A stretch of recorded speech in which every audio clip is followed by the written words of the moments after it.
Like, ride with me if you ride with me, you can slide with me if you feel like 550 on the 5 sticky, come get high with me, that's a deal, right?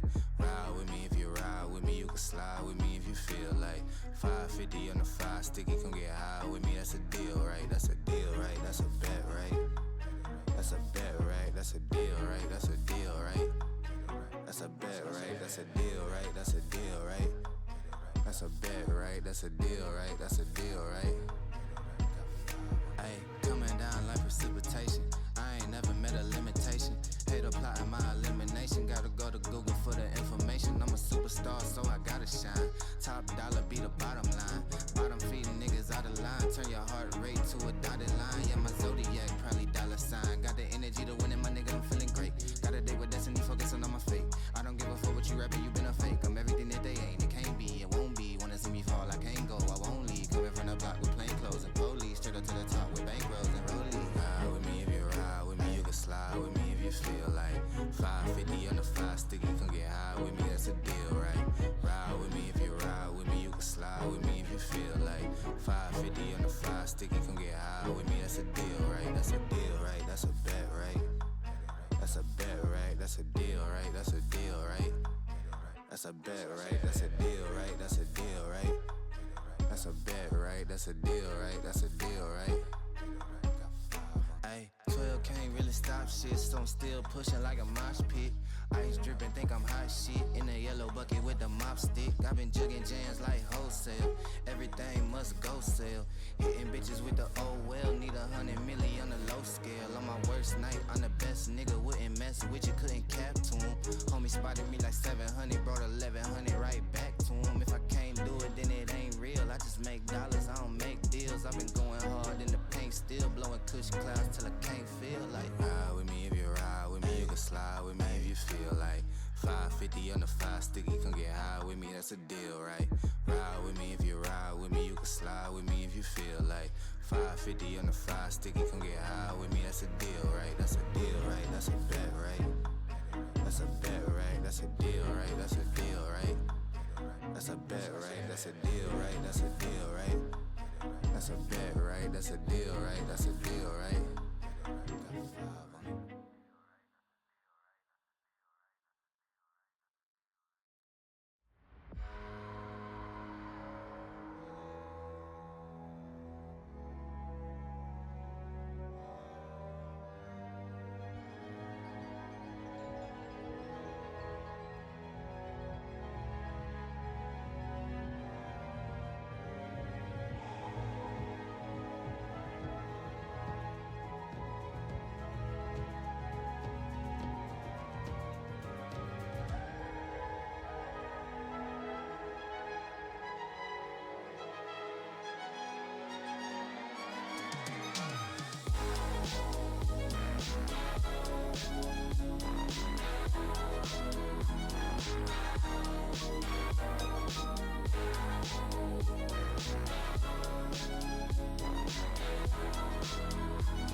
A qualifier tournament unlike ever before. Rosters covering every rank on the ladder.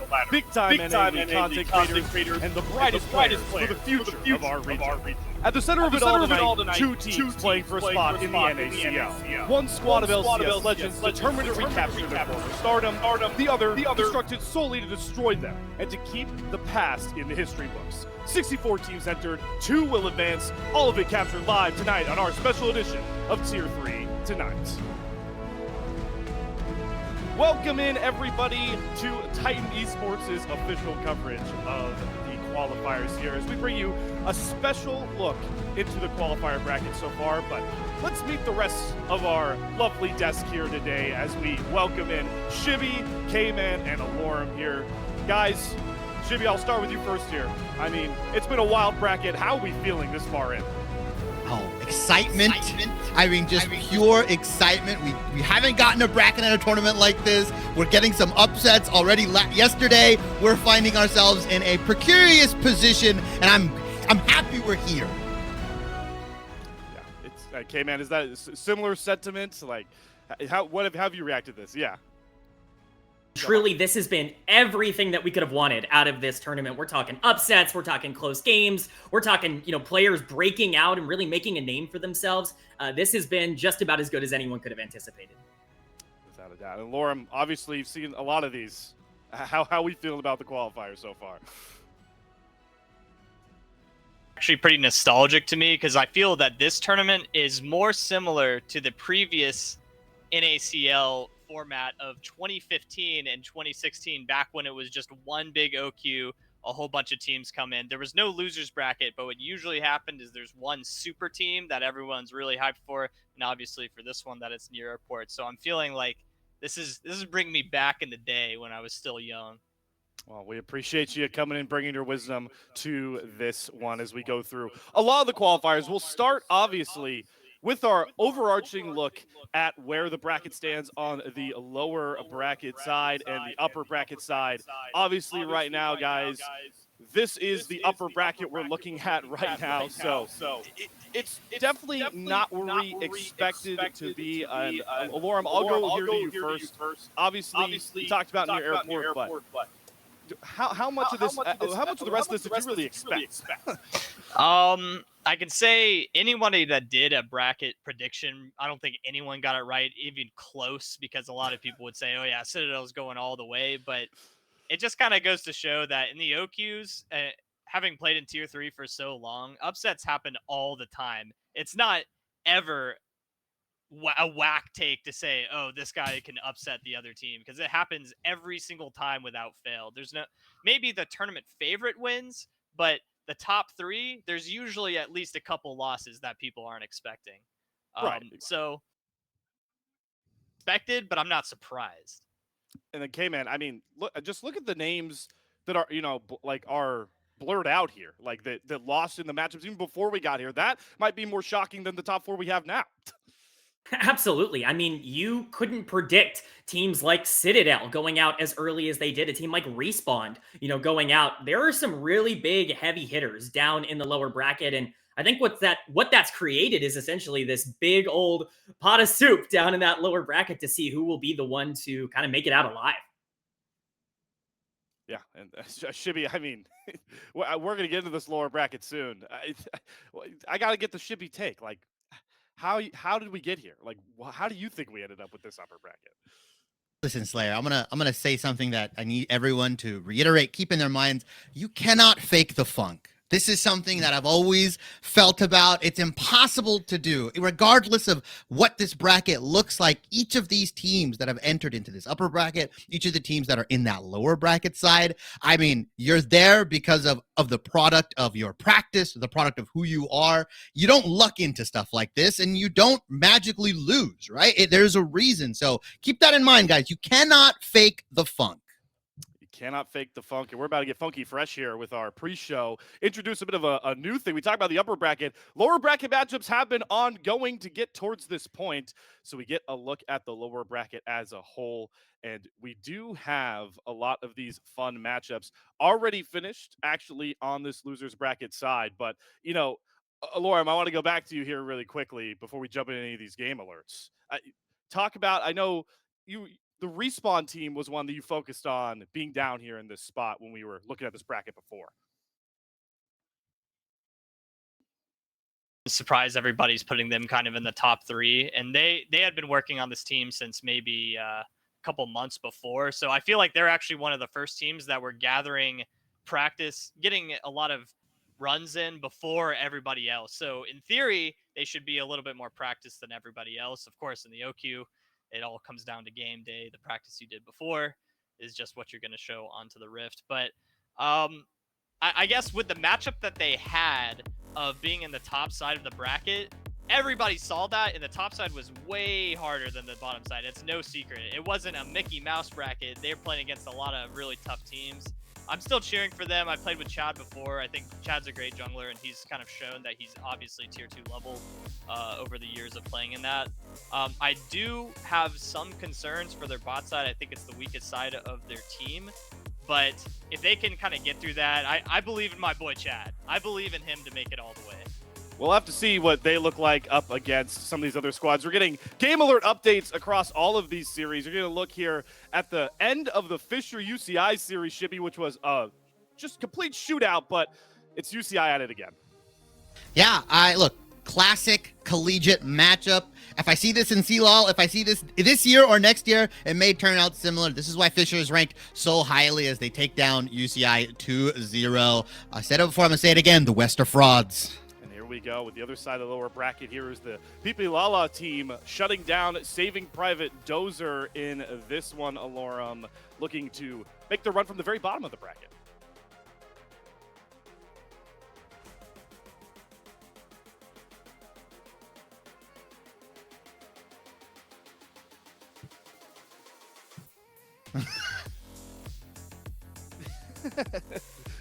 Okay.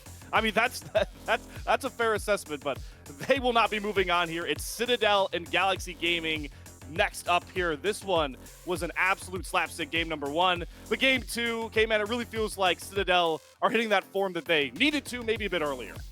Yeah, you hit the nail on the head there. They are hitting form at the exact right time. This team really struggled out of the gate to be able to find some consistency, but everything is really coming up now, and I think they have a really good shot to make a lower bracket run. Yeah, so we got all the matchups here that just went on from losers round 5, and initial reaction here, Shibby, is that the fact that were we really expecting straight 2-0s through the whole? I mean, I think we speed ran round 5 of the losers. Yeah, with how odd yesterday was, with all us going to game 3s consistently, I feel like we needed a bit of normalcy. I feel like we needed a day where, yes, this team should 2-0 this team, right? Fisher should beat UCI. I like Pipilala should beat Saving Private Dozer, that kind of stuff, right? We kind of got some restoration and order in peace of the NACL OQs. I think 2-0s was expected. 2-0s, maybe expected by some, nonetheless. But now, K-Man, I know you've been on the Citadel side here. I mean, how convincing does this 2-0 over Galaxy Gaming feel for you based off everything you saw to start off this qualifier from them? Yeah, I think this is really a culmination of a lot of the things that they have been building towards for the past week or so. This was a team that we have to remember was formed pretty late into the process, only announced about a week before the OQs ended up starting, and they didn't have a ton of time to be able to gel together. We saw that come out in some of their team fight issues, especially in that first weekend, but I think with more time to gel, with more time to get that communication under track, we are definitely seeing a much more consistent game out of them from start to finish.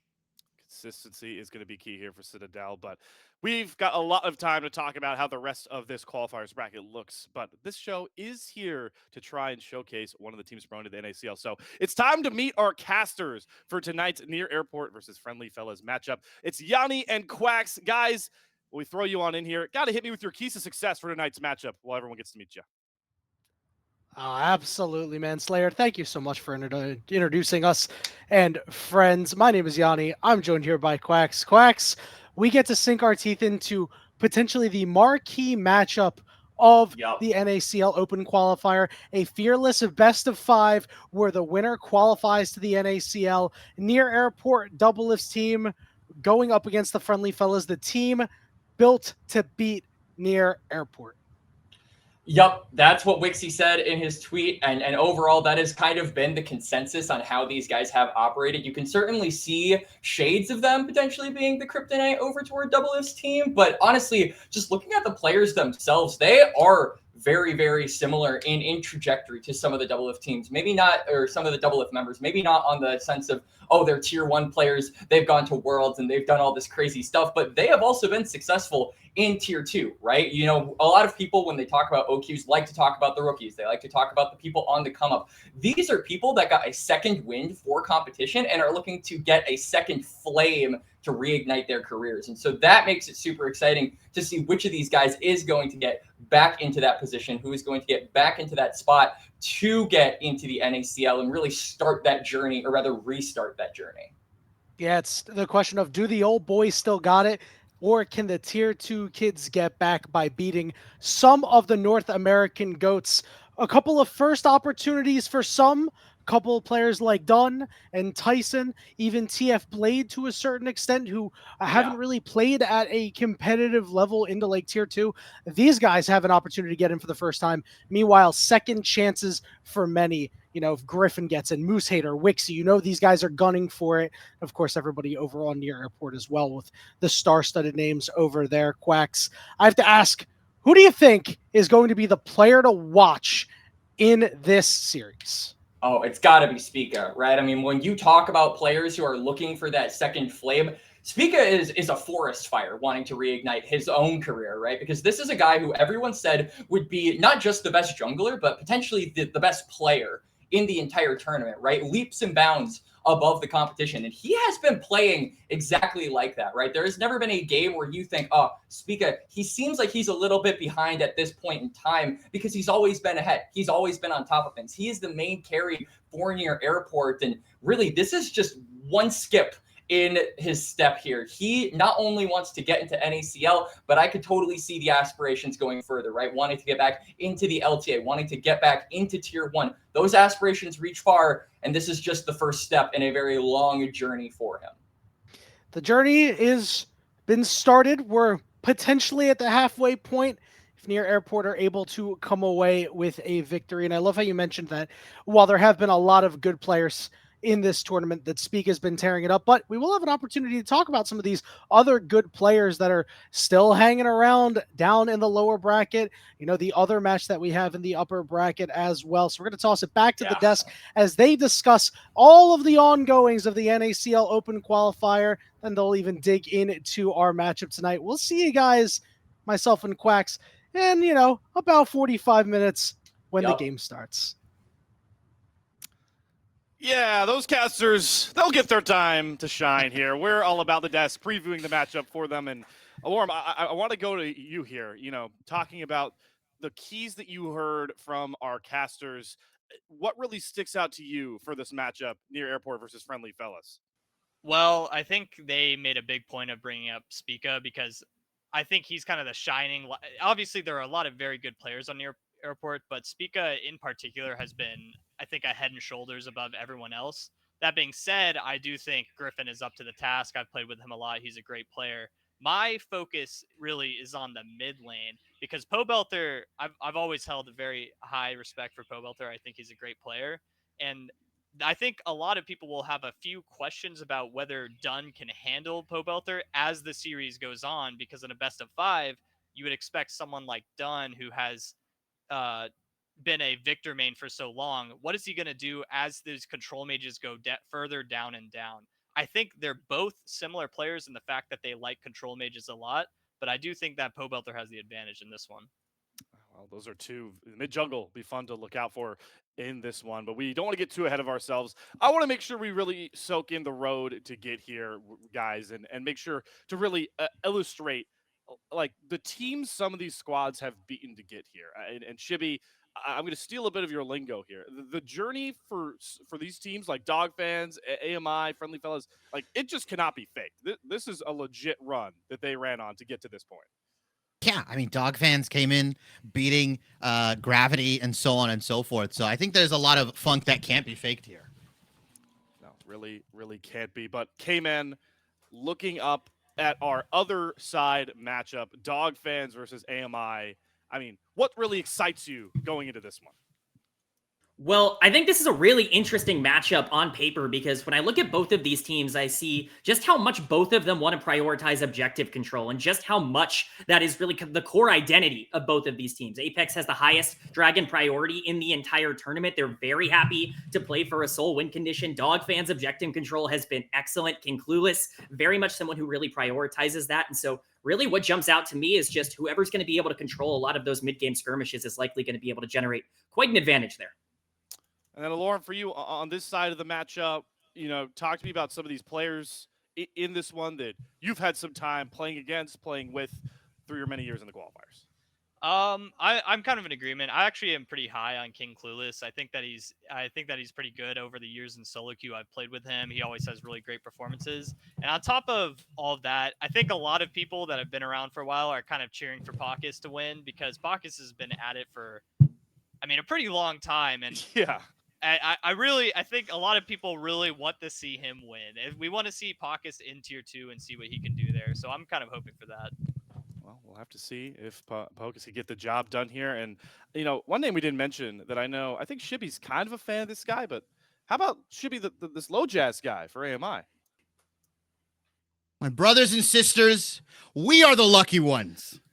All of us gathered here today together to bask in the glory of low jazz. For too long we have lived in darkness. We've been led astray by false prophets. But now we know the truth. You have been chosen to join my cause, to become part of the movement that will shake the very foundations of the North American Challengers League. Together, we will tear down the temples of false gods and break the chains of their followers. We will restore worship of the true gods to their rightful place, and we will be rewarded with power and glory beyond measure. This will not be an easy path, but we will not be swayed. We are the chosen ones, the ones who will bring about the year of low jazz. Gee, thanks, Jimmy, for the fascination with low jazz. But, K-Man, the stats on this guy may actually back up whatever we just got from Shibby. Yeah, despite how ominous that was from Shibby, I'm considering joining whatever's going on there because, you can look at the stats, you can look at the progression. He's correctly shown to be an aura farmer here, but everything on the Rift is also pretty fantastic. One thing that's really impressed me about Low Jazz has been the champion variety throughout this entire tournament. He's had excellent games on Wukong, on Maokai, on Nidalee. You can play early game, late game. He can generate tempo. It's all just such a complete package. He's able to generate leads even on weaker matchups. It's just been a fantastic thing to watch. And then, Lauren, for you, obviously, you're a big fan of King Clueless. You got the stats in front of you for Low Jazz. Do you feel like this is almost like a marquee matchup now with how much Low Jazz and King Clueless hype we've already brought from this desk? So while I think that both of them are pretty solid, I'm not really on board with whatever was just said. I need to see more from Low Jazz before I can put him in a position above, oh yeah, this guy can make some rounds in the tier 3 scene. And I think that's kind of a bar I want to set for a lot of these upcoming junglers is you need to really show that you're an obvious tier 2 jungler and not just, oh yeah, he can take off some games in tier 3. It's not enough. All right.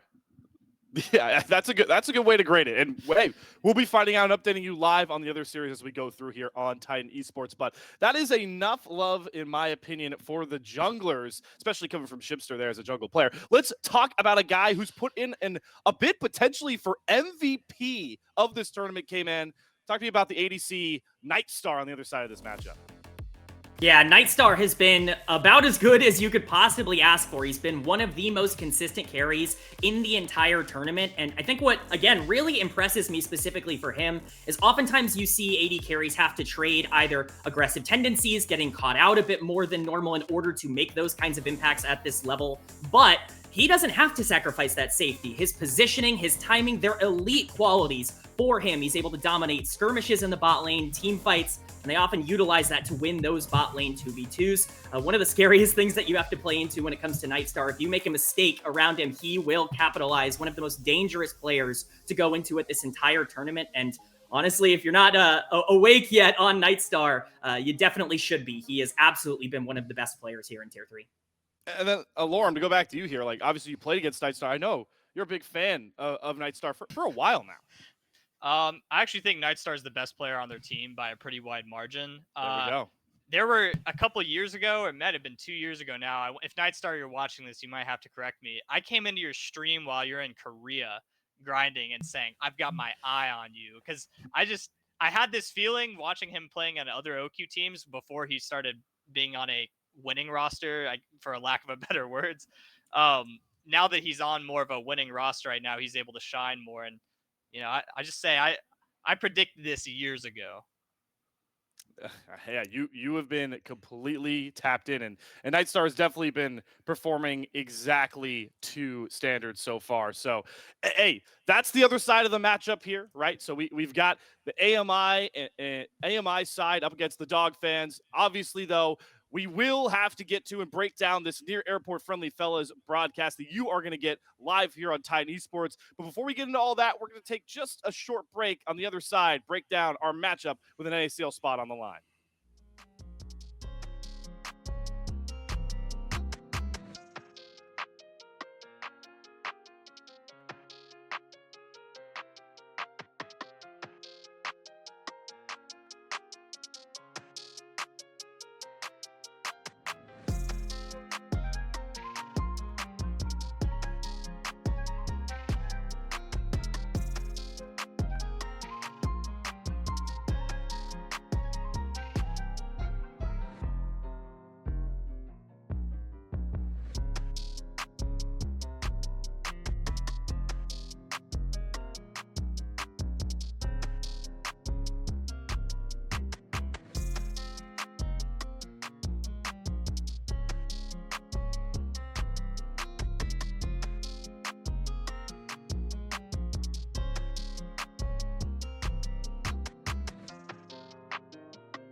it's always fun to talk about the lower bracket and all that, but we're here to promote a team to the NACL today, and we have our two teams. We'll start with the Friendly Fellas. You can see the roster below us. Moose Hater in the top side with his awesome champion picks. Griffin at the jungle. Dunn stepping in the mid lane and playing very, very well. Wixie, arguably the MVP at the marksman of this team so far, and then Tyson to round out this bottom lane, and K-Man. I know in your special style, shout out to your YouTube channel. Everyone got to check it out if they can. Broke down how the Friendly Fellas got here. Yeah, there is a lot to talk about in terms of how the fellas ended up getting to this spot. It starts obviously a long time ago, but it ends with the Duckies series. And what really catches my eye when you look at this series here is the Draven Blitz in the lane. This is something that we've seen super consistently out of the Friendly Fellas bot lane. This confidence showing that Wixie not only wants to win, but wants to win hard, wants to dominate lane. He wants to come out and absolutely destroy whoever he's going into. Certainly makes for an interesting matchup here today. But I think we can look at these drafts in particular as great examples of what regular drafts for the Friendly Fellas can look like. Tyson's ability to be a playmaker on things like Blitzcrank, it opens up so many different opportunities for the rest of the team to be able to focus on their individual strengths. You don't need a ridiculous amount of early game pressure coming in from Griffin or Dunn or Moose Hater. If you do have that pressure coming down on the bot side, it allows a lot of those other players to really be a lot more comfortable. And you saw that specifically here in the Ducky series. Yeah, so the Ducky series was one big one to highlight, but K-Man, you were kind of already alluding to it. For people not too tuned into the Friendly Fellas games, playstyle-wise, what are you expecting to see tonight? Well, lucky for us, the fellas have been pretty consistent when it comes to their play style over the course of this tournament up until this point. They definitely have shown a propensity to play for some late games. They rely a lot on Griffin to try and stabilize in the early game for Wixie and Tyson to be able to create some action on the bottom side with things like Corky and engage playmakers, things like Nautilus and Blitzcrank. But this team's identity exists in the 5v5 team fight stage of the game. That is where they really want to try and generate a lot of their leads. When you look at players like Moose Hater that have really had success in the past, when you even look at a player like Dunn in the mid lane, these players are very much inclined to have their strengths move to that 5v5 section of the game. And so we could potentially be seeing them draft for that. We haven't really seen them move around all that much, but if they do want to mix things up, their team fights are consistent enough individually as players to potentially draft some more aggressive lanes and be able to make it work in the back half anyways. Either way, it's going to be interesting to see if they have a surprise up their sleeve in any way, or if they're just going to stick to this more late game scaling kind of ideology that they've had recently. God, I feel like a fanboy. I just watched a K-Man's video live on our stream. That was awesome. But Jimmy, aggressive lanes, that's an intriguing prospect given, some of the lesser known players on this Friendly Fellas roster. Yeah, I think the word that K-Man brought up is consistency, right? Their play style. And the fact that the Friendly Fellas, I know Dunn's playing right now, but the fact that they've been able to slot in both Dunn and Gamer Girl into the mid lane, in my opinion, arguably the most important role in the game, or has been for a very long time, the fact that they can achieve this level of success here is a testament to how defined and digestible their play style is. Success, guys. Success. Yeah, that's what they're looking for today. And then, Laura, to pull from your knowledge tree here, talk to me about what you know about Wixie, potentially matching up against Moose Hater, stylistically, what you've seen from these guys in your past. Well, to reiterate on the previous points, I feel like this team is composed of a whole bunch of veteran players, and if you look at their team comps, it's if you went into Chat GPT and said, build me a League of Legends team comp, which is not necessarily a bad thing for tier 3, because if your team comps end up the same way every time, no matter which champions, you can just do that and just keep on being that, oh, we're just good at this style, we're going to keep doing it until we win, and if we lose, it is what it is. So I actually really like that about them. And what I really like about Moose Hater in particular is he's been doing things that people only pick up on later. Like he's got the Zac and the Garen, which he was doing long before anyone else. And it's so funny because when I was matching up against Moose Hater in previous matches and solo queue, I go, oh, it's just Moose Hater. Like, whatever. It's not a big deal. But for some reason, Moose Hater always ends up getting turbo fed every game. I don't know how he does it, but you can never count him out. Could never count Moose Hader out. Certainly shouldn't for this matchup, but he has got one hell of a team staring him down on the other side. It is time to introduce a team that really doesn't need much of an introduction, at least by my regards. It's going to be this near airport roster, and you all know the names from so many corners of League of Legends. TF played the rank 1 legend himself in the top lane, Spica at the jungle position, arguably another MVP candidate for the tournament so far. Pole Belter back from vacation into the mid lane, double lift the LCS legend himself at AD carry alongside a trusted support that he had won multiple championships with, Bio Frost, to round out near airport. Now, Alorum, I want to go back to you really quickly here. Obviously, I want to gauge what your hype was for this roster coming in, what you expected them to do up to this point, and if those expectations have been met. I do think they'll win, and I think they are currently meeting expectations. I don't think there's anything they've done that was like, oh, maybe they're a little shaky. I'm not gonna say that they're as good as Los Ratones, because they're not. Maybe they're a little closer to the Ruddy Sack, but I still think they're favorites going into the tournament. I'd say maybe their one shaky area is TF Blade, and even then, like, TF Blade is no slouch. He's obviously a very good player. I think a big highlight of this team right now, and we've talked about it before, is their mid-jungle. I'm very big on Spica and Pobelter. Not to say that anyone else isn't going to be a carry, but you can confidently expect that any of the positions on this team are going to be a threat against someone else. You can't count any of the lanes out. Yeah, you really cannot, K-Man. And I mean, they were this level of favorites for a reason, right?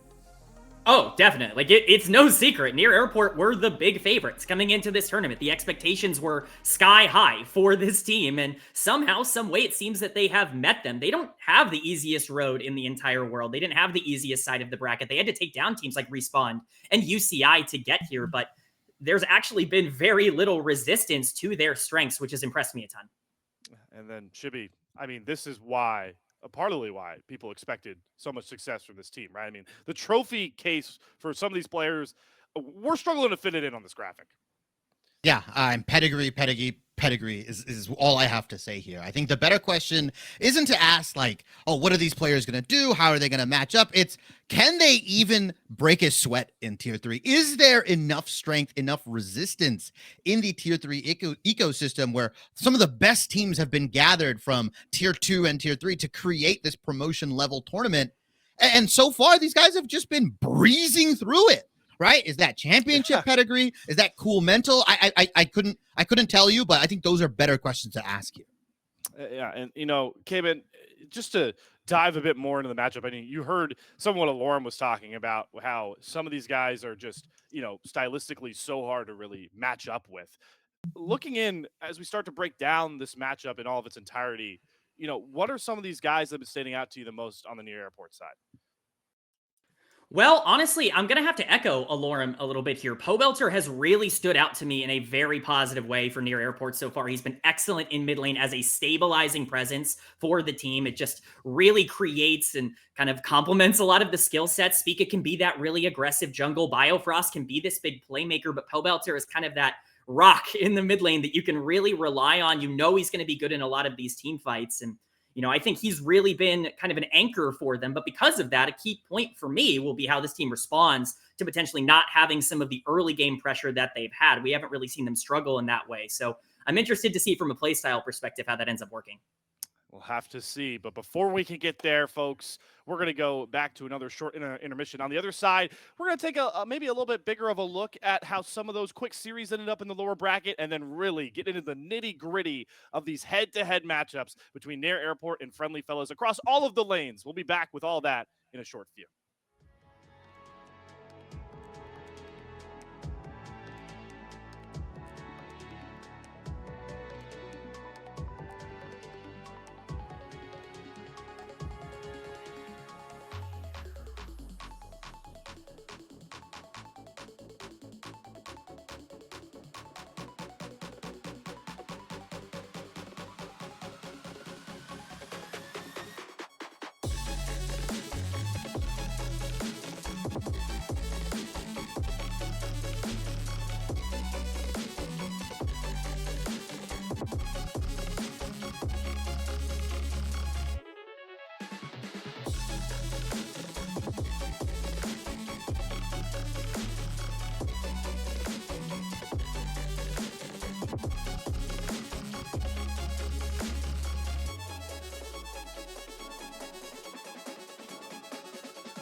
Welcome back, everybody, to the Qualifier special edition of Tier 3 tonight, brought to you by Titan Esports. I alluded to it a little bit before we went to break, but it's now time to take a more holistic look at round 5 of the lower bracket, soak in all of these matchups, and we'll start with this F5 taking on St. Clair matchup up on towards the upper side of the lower bracket. And this one was cool for many reasons, because really you're going to see here, obviously in this bottom lane skirmishing to kick things off, this game was really back and forth through the close early frames. You had an Ashe lead coming across from the Friendly Fellas side, but this is the fight where it's all defined, and it's the former top lane starter Ricky LaFleur that gets it home with the Olaf here, K-Man. Yeah, I mean, it's an unbelievable fight. The Olaf is just able to get into the backline. You have all of this CC coming down, and the damage at that point is just undeniable. Olaf ends up shredding through that backline, ends up picking up a triple kill, could have been a quadra kill. They end up being able to push on and end the game relatively easily from there, but things were definitely looking a bit more up in the air throughout game number 1. Yeah, this is just such a moment when you talk about the tempo that you gain by winning these game 1s when they're so close. This one, you pointed out so well, K-Man, was defined by that dragon fight. When you get an Olaf ahead, this is what seems to happen. But there's a best of 3 ahead of us for a reason, and unfortunately for the Friendly Fellas side, this one, not Friendly Fellas, excuse me, I'm switching on my friendly teams.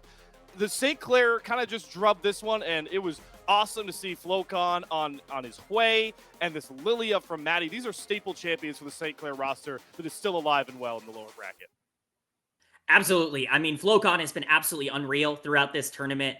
They've really been able to push forward through the middle of the map. St. Clair is looking excellent after dropping down to the lower part of the bracket. I think a lot of people were really talking about Fantastic Five after the upset yesterday, but St. Clair really shutting that down with the opportunity they had. And now we get to throw it to our interviewee correspondent, Ferris himself, who was on the sidelines or post-game talking to Miracle after their dominant 2-0 victory. Thank you so much, Desk. We are here for an interview. This time it is with St. Clair College's Miracle. And Miracle Man, you guys just came off quite the stop there against Fantastic Five. So you guys must be feeling good about that. But talk to me about your vibes heading into this match, coming off the upset, or what a lot of people said was an upset against Slated 6. Did that play into how you guys were feeling before this match? I mean, low-key, we thought it was kind of free because we've scrimmed like this team before, and I feel like we're playing pretty decent. So it was, for most people, I think it was like an upset, but for us, we were just expecting to win today. Nice. I mean, obviously it worked out. You guys had it all figured out. Things went well for you. Many people were predicting St. Clair to be a potential day 4 berth team. That's where you guys are now. Not a lot of people might have said, I don't think many people have said, you guys are expected to get to that final weekend. You have a matchup against Tempest going into this qualifier. They had dropped a game to Dog fans. A lot of people didn't think Tempest was going to lose that early on, had them as the number 1 team. Has your perception of Tempest changed since that series happened? Did that give you guys a little bit of extra hope, rather, or are you just kind of preparing regardless of how those results actually panned out? I think the players on Tempest are really good, so regardless, we'll have to play well, even if they lost to like a weaker team. I think we just need to like play our best and give it our best shot, I think. So what would you say, just as a final wrap up here, anyone doubting St. Clair's ability to get to that final weekend, what would you say to anyone that doesn't believe that you guys can push and get to that next spot in the tournament? I mean, people had us like, I don't think anyone had us on their balance sheet, so I guess we're the underdogs, but just got to keep watching us. St. Clair on top, right? St. Clair on top. That's certainly what you guys are hoping for there. You guys got a match up against Tempest. So that is it. Thank you so much, Miracle. And Desk, we're going to head right back over to you.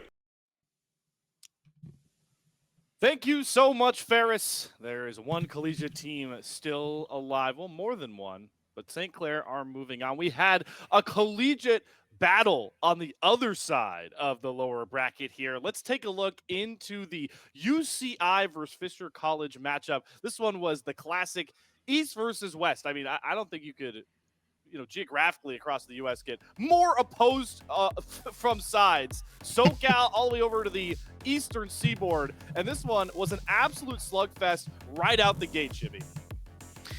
Yeah, I mean, pretty massive UCI win on this team fight. I mean, these two guys have been battling back and forth. I can't imagine how many scrims these guys have played, how many times they've met up in person here. But I mean, just look at the strength of Rosethorn, of Zhao Danny, just coming in and rolling through here. Not to be outdone, though. Fisher, who have brought in a bit of a new EU roster. You say it's East and West. It might be NA versus Europe because Brabro, Waina, and the gang are just rolling through UCI here. I mean, just beautiful, beautiful imports, beautiful play from Fisher. And I mean, you know, obviously, like you said, it's a best of 3. We've got more to go through, and just another insane Olaf gameplay. I feel like Olaf is rising in priority here. I feel like we're going to see a lot more of it later today. And the fact that Fisher are just kind of on point, right? I mean, really good Kindred play from Burns. Again, Brabro on this AD carry side.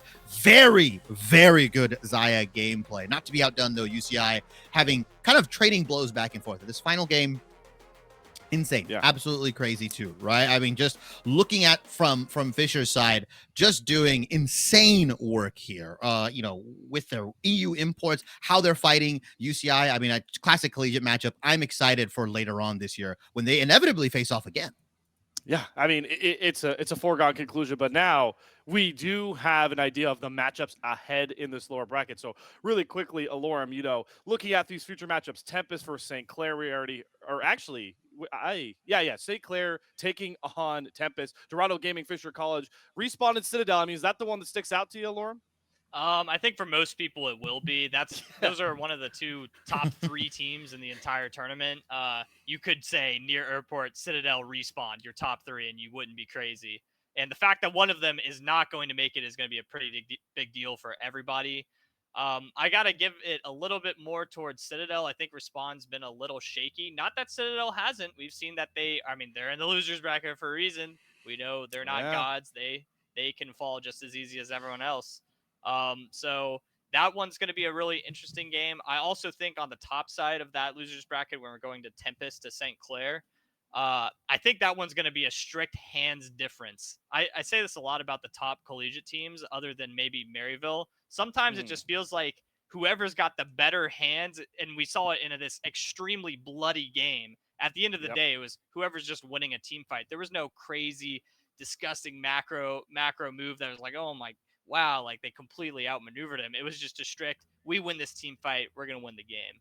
Win team fights, win games. Well, if you're a fan of team fights, we got one final look in to a matchup we had, maybe the most hyped one you see in this lower bracket. Citadel taking on Galaxy Gaming. This was, you know, arguably you have the conversations about the 2 teams who could potentially promote. These were 2 rosters that were brought up here, and this one was bloody right from the get-go, but it was actually K-Man Galaxy who really swung out to strike first with this Kaido classic Kha'Zix. Yeah, I mean, this is pretty uncharacteristic for Citadel. The game's being bloody definitely isn't, but watching them lose some mid-game team fights, surrender some pressure, it wasn't ideal for them, but they are able to completely pull it back here with a fantastic team fight win. And the reason that this is so encouraging is because Citadel has really struggled to be able to take a lot of these team fight victories throughout their entire tournament bracket run, to go down early on in this game, to be able to survive, having a really nice push at the end of this, being able to take game number 1 in a dominant fashion off of the back of Instinct going 7-1-4 on Zeri. It was a really, really great look. And then as you push into game number 2, this is really where things start to go Citadel's way. This is the version of this team that we have seen on the lower side of the bracket, the version of the team that's able to skirmish everywhere on the map, take fight after fight, and win all of them everywhere they can. They end up getting around this sole point, and just great positioning for them to be able to show up. You see Bradley on the other side of this fight, but a fantastic ult coming in from Trevor onto the Leona. Bradley just ends up completely blowing up the Syndra, and by that point, the fight is over. Too much damage has come down. It's sole point in favor of Citadel, and from that point, they can just walk it down and take the series 2-0. Yeah, so that's it. Citadel maybe looking their best at the most important juncture, and we have a bit of extra insight that we'll get about that. Our interview correspondent himself, Ferris, got to sit down with Bradley after their dominating 2-0 over Galaxy Gaming. Take a listen. Thank you so much, Desk. I am here with Citadel's Bradley after their win against Galaxy. in the lower bracket. So Bradley, I just want to start off. You guys took the loss to Friendly Fellas way back. A lot of people were talking a bit crazy, saying, oh, maybe Citadel's washed. Maybe Citadel is dropping in the lower bracket. Now that you guys are kind of catching steam here, you just took down Galaxy. What would you say to anyone that's doubting that Citadel will actually be the ones to make it to the NACL from the lower bracket? I mean, I do think, like, you know, Friendly Fellas or whatever the team called, I mean, they played pretty well in the day. I think it was just one of those days for us where we kind of weren't fully ready for them. I mean, you know, not to discredit them, I think they did play really well. But I do think, like, after the loss, not to, like, say we took it more seriously, but I do think it gave us more time to, like, play versus, like, the lower tier teams and kind of build up some of the synergy that I think we'll need for, like, the other teams. And then now that we have that, I don't think we're worried at all. So you've been a really successful player in Tier 2 before with FlyQuest Challengers, Team Liquid Challengers. You had more experience up there than other players can say in this qualifier. Has that been a big motivator for you in this qualifier, is to kind of get back to that NACL, be that dominant force that you have been, and making sure that you don't fall here so that, you know, you can get back to that level? Has that been a big motivator for you? For me personally, you know, when I was, like, most successful, I was playing top. So I think at the start of, or kind of in the middle of last year, is when I, like, made the actual transition back to mid. And I think since then I've kind of been wanting to, not necessarily a new life be it, but kind of like it's almost like reproving yourself, right? Because it is a new role. You know, you do have different things you have to worry and focus about.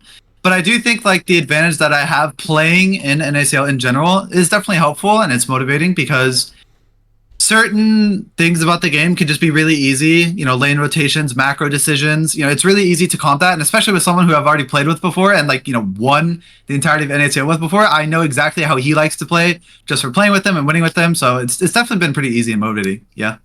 Nice. And so next for Citadel is Respawn, and they struggled to near airport. They kind of got squashed by them. Has Respawn stock fallen in your eyes when you look ahead to that matchup, or do you still take them with the same sort of seriousness? How do you compare them to maybe something like your matchup against Galaxy? Where do you kind of see Respawn at? I think Respawn is kind of more like a wild card. I feel like their champion pools are pretty big, I would say. So definitely have to keep out for, or like look out for draft and focus heavily on draft. Because I think versus Galaxy, right? I think they have certain players who are good on X champions, but then they might fall off. Like, for example, Arendale's really good on ASOL, right? But, like, as we showed, we just had no problem banning it and then, like, focusing on different stuff, and it proved to be pretty good, right? But I do think this other team that we're now playing against on Respawn kind of has, like, X factors and, like, different roles, right? I mean, Shochi plays a lot of different champs. I think Chad could bust out a lot of different champs, right? So kind of looking out for that, and then, you know, we'll go from there. All right, well, we'll be paying attention to that matchup. That's going to be an exciting one to watch. Thank you so much, Bradley, for taking the time today. Thank you. Desk, we'll head it right back to you. Thank you, of course, Ferris. We are now back on the desk, and it's good to hear. I like hearing Bradley's mindset as a guy who, you know, all the success in the top lane, now coming back to the mid lane, looking to make his mark ever since the NACL. So that is very fun to see. But enough talking about the losers bracket here. Let's focus back in on our marquee matchup near airport, taking on the Friendly Fellas. And Alorum, we haven't got to talk about your lane yet, and I want you to walk us through this matchup between TF Blade and Moose Hater, because I know you got a lot to say about it. Yeah, so we have essentially what's two polar opposites. TF Blade, extremely well known for specifically, I'd say, Jax and Aurelia. That's what's going to be really interesting about this part, and where this game, and kind of what we've discussed before on maybe TF Blade kind of being the weaker point of near airport. He's very, very good on Jax and Aurelia, and I can test this myself, played against it many times. But as his champ pool gets choked more and more, he gets maybe a little shakier on these carries, but he plays it very similarly. He's always a very aggressive player, and I can attest that if he sees any angle of a potential solo kill, he's going to go for it at any time. He likes to play for health trades, and in health trades, most of the time that favors the bruiser over the tank, which is going over to Moose Hater's side, where he plays a lot of kind of more in just weird stuff. Like I kind of want to say Moose Hater's a little bit like me, where he has weird stuff going on. Historically, he's the one. I've said this earlier. He kind of did Garen a lot before anybody else. He was doing Zac. In this tournament, he's been Dr. Mundo, which no top laner, including myself, dare touch because his early game is so bad. But Moose Hater has kind of perfected the style of playing these bruiser, beefy boys and just sitting back and letting himself scale. He's always keeping up in CS. And it's just a champion pool that no one knows specifically how to deal with. That's the weird thing about these top lane champ pools. I'd say with TF Blade, a lot of people know what it's like to play against a hyper aggressive carry, but not everybody knows how to deal with someone who is willing to sit back and just kind of let things happen while he lets his team scale, and he'll be very useful in the team fight later. Two different facets of the same role. Very fun to hear Aloran put it so eloquently, but Shibby, knowing all of that, right? How are you feeling about this matchup, like in the top lane? I mean, it's get weird or get out, right? For Moose Hater. That's pretty much how I would describe it. I mean, TF Blade, prototypical carry top laner, guy hits rank 1. It's funny that Aloran mentions the fact that, like, you know, you understand you can play against carry laners. I feel like the zoo that is North American solo queue kind of preps you maybe a little bit for Moose Haters champions, but at this level, you can never really expect what this guy's going to do. Aloran brought up very great points. The Garen, the Zac, the Mundo, and I'm sure maybe he'll take a page out of Aloran's book. Maybe Aloran's been putting the secret sauce of the Sejuani top lane in his ear. And then before we move off this top lane, Aloran, quickly, you pointed out so much how different these guys are, but they have to match up. How do you see this matchup playing out across this series? I see it going 0-0-0 in the top lane for a very significant portion of the game, specifically the early game. Here's how I imagine in my head, having played versus TF Blade before and kind of putting in my shoes if I was Moose Hater. I'm going to pick something that's going to stalemate whatever carry he plays, whether it's blind, and then you get some bans to defend your blind, or if Moose Hater's on red, he's going to kind of pick something that is a soft counter. And then he's going to sit back. He's going to get his farm. TF Blade, I know him. He gets bored. He's going to see these tanks. He's like, man, why is he not doing anything? He's going to go a little bit forward. And I think only if he gets too bored is he going to maybe die to something a little bit too aggressive. But I have a very strong feeling that Moose Hater is up to the task to just kind of soak up any kind of aggression TF Blade has. There's a chance that because of that, TF Blade will be using his prio in lane. A lot of these carries do get early on prio. Maybe they can do something around the top side. But this matchup is, while it is strange, I don't think we're going to get a ton of back and forth solo kills. I think the most of the action around the airport is going to be in the bot side this series. Or mid jungle. All right, so unique matchup nonetheless, but Moose Hater to the task. K-Man, how do you feel about all this? Because I know you've been a guy who thinks that the way TF Blade's been playing has really been partly what's leveled up near airport so far.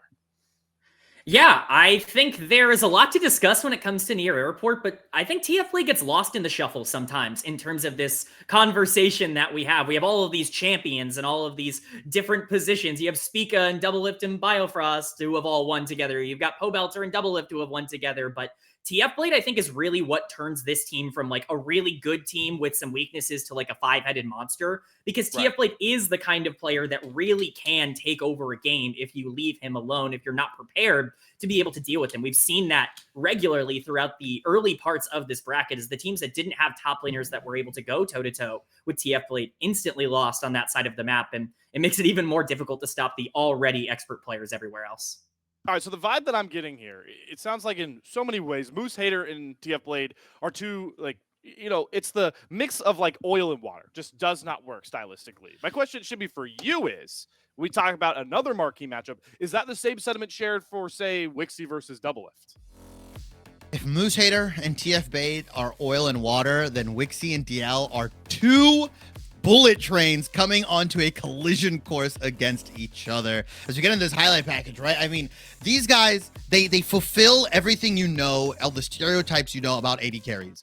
All ego, all hands, no brain. And it's safe to say that both of these players confidently believe that they are the better AD carry in this series, right? I mean, Double Lift has his history of kind of being the better AD carry, regardless of what are the champions he's on, whether it's the Ashe, the Varus, some of this more supportive stuff. The way I would describe it is Double Lift finds champions and finds windows to outplay individuals. When you look on Wixie's side, he's willing to punch a hole through the wall to create the window to success, right? He's playing Draven, he's playing Corki, and realistically, these guys, I wholeheartedly believe that we're gonna get a bloody, drawn out, liver shot, kidney shot, haymaker of a fight and a haymaker of a bot lane between these two, because they're just not willing to cede any ground to each other. No, they're not. I never thought I'd be so happy to be called brainless as an AD carry player, but Shibby's I love the monologue nonetheless, so I guess I'm happy to be brainless in this one. Looking at these stats, though, Alarm, I know we're plucking you out of the top lane expertise now by this point, but talk to me about what you know about these two. Played some time with Wixie, matched up against Wixie, and then obviously, I'm sure you can tell us a bit about Double Lift as well. Well, I don't think I can say anything about Double Lift that anyone else hasn't already seen. True. I played against him a couple times in the LCS, and I've got my 100% win rate against his teams. But that aside, I actually have a really high opinion on Wixie. We spent a couple weeks together on C9 Academy when I was filling in. He was filling in as well. He's a really good player. Something that he is willing to do that you brought up that Double Lift historically has not is the Draven. And sometimes in these best of fives, when you go all the way down the line into a game 5, a random Draven coming out against what's most likely going to be not the best AD carry laners, since people typically pick the best laners at the very start, is going to be really dangerous, because we've seen them throw up stuff like Draven Blitzcrank, and all of a sudden that's got you wiping the sweat off your brow with your handkerchief. Like, oh my God, if we die to this guy right now, gold influx is going to be crazy. And I think that's something to look out for. Something to certainly look out for nonetheless. But this is the point that I was teasing from the very top of our show. As easy as it is to pitch this matchup as David versus Goliath, this battle runs a lot deeper than that. Think more of recently your Powerplex versus Invincibles, your Flash versus Reverse Flashes, your Shadows versus Sonic matchups. The point being here, Shibby, is that Wixie has written it in Twitter history in front of your eyes that the Friendly Fellas were created to beat Nair Airport. Yeah, the Wixie commandments, as I like to call them. I mean, this guy, a prophet, designed, kind of awoke right when OQs was announced and said, I have one mission, I have one directive: destroy Double Lift's hopes and dreams, destroy Double Lift's fans. I believe this guy feasts on fanboy tears, and I think Wixie just revels in the idea of causing chaos and destruction. It'll be fun to see. He's definitely got all the energy coming into this matchup, but one part of this Nair Airport Friendly Fellas bout that we haven't been able to touch on too much here, K-Man, is the fact that this is a full Fearless best of 5, and I know you created an awesome graphic that we're going to track all day long with. Yeah, so this is going to be the Fearless draft tracker that we use over the course of today. We've got all 10 players on the screen here. We've assigned them 3 of what we would consider to be their most important champions, whether it's from their history or from over the course of this tournament. We'll be marking this off as we continue to go throughout this Fearless format. As we start to go further and further along, this is our first best of 5.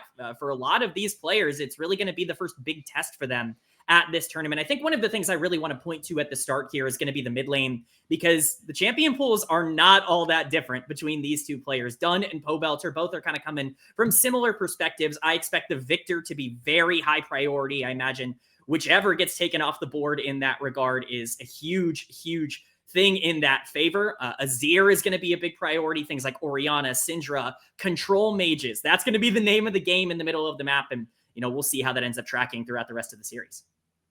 We'll have to see nonetheless here, but we are getting down to the wire timing-wise. So without further ado, let's throw up our predictions for our series tonight. First, we'll get a look at the AMI versus Dog Fans matchup, and I've seen a split here. This is a best of 5, so we'll just grade we'll grade the winners that we've selected here for this one. So first of all, hello, is this not Shibby picking? That's false prophecy we talked about, lads. Okay. These are the false gods. These are the false gods that are calling upon us. No. I predicted AMI to win. I gave Dog Fans a game, but it's gonna be a swift 3-1 in my mind for AMI. Gotcha. It's year of low jazz. I can't call it any better. And looks like go. there are some believers to the cult. Yeah, there are. I'm with it, but very very quickly, Lorem, you're against the AMI train? I just have the opinion that all the players on Dog are slightly better individually. Team play is one thing, but individually, I think King Clueless is better than Low Jazz. I'm high on Nightstar right now. I think Nightstar is a little bit better. I like Barrick. I think mid lane's relatively even. I giving this slightly in favor of Dog. Okay. This is not something I'd be willing to put my life on the line for, saying this is correct, but this is what I think the small edge is toward. Okay. I'm just glad you predicted a full best of 5 fearless. That's the most fun part. Quickly, we'll show our predictions here for Near Airport versus Friendly Fellas, if we could get those up on the screen here. And yeah, it looks like, all right, Shibby's just being chaotic over. So Near Airport across the board for K-Man, myself, and Alorum. Shibby, what? Like that? What? Listen, when you have a man like Wixie, who is a man of conviction, of purpose, when he puts what he says, what he's going to do, and he makes it to that final step, he's not going to falter. I don't believe this team's going to falter. Friendly Fellas, 5 dudes coming in to defeat the Goliaths, to defeat the retirees, right, of North America. They can't just walk into our territory and come in with little practice, with whatever history and pedigree they have. No. It is a new time. We've got new young blood in the LTA, and we're going to have some new young blood in NACL. I'm sorry. I cannot, in good confidence, vote against a man with such purpose, and his name is Wixie. You've made me a believer, Friendly Fellas. So we got multiple Shibby Colts popping up here for players off of one broadcast so far. But Alorum, your prediction, can you pull us back down to reality here with what you're thinking? Okay. While I like Shibby's sentiment, and I actually want Friendly Fellas to win, because my boy Griffin's on there. I got to cheer for my boy. I just think when it comes down to a fearless draft and we keep going down the champion pools, I think that Friendly Fellas is going to suffer more than Near Airport is, and that's going to be one of the big difference makers. So in my head, my heart wants Friendly Fellas to win, but my head knows that Near Airport's probably going to win. Okay, yeah. K-Man, is that a similar sentiment? Where are we at with the 3-1? Is this your heart or your brain talking?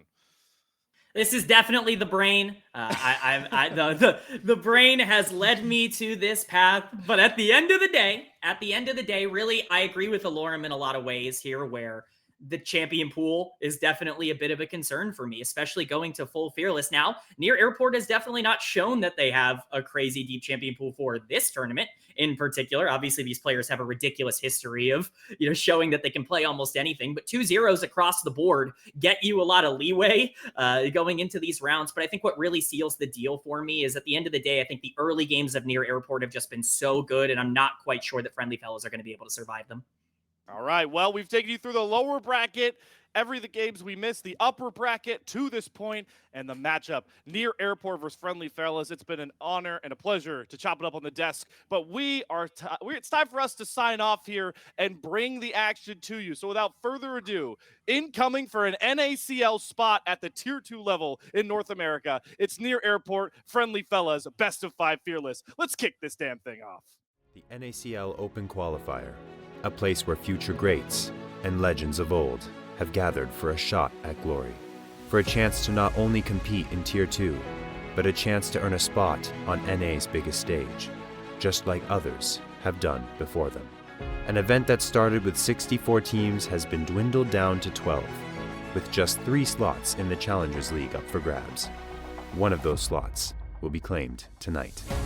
LCS superstars with dozens of trophies to their name, with an international solo queue phenom, and a group that embodies the 5 friends in a dream mentality, who will let nobody but themselves define how they play. Salty Runback and Titan Esports have joined forces to provide an OQ viewing experience unlike any other. With promotion on the line, who will rise to the occasion and claim their place among North America's best.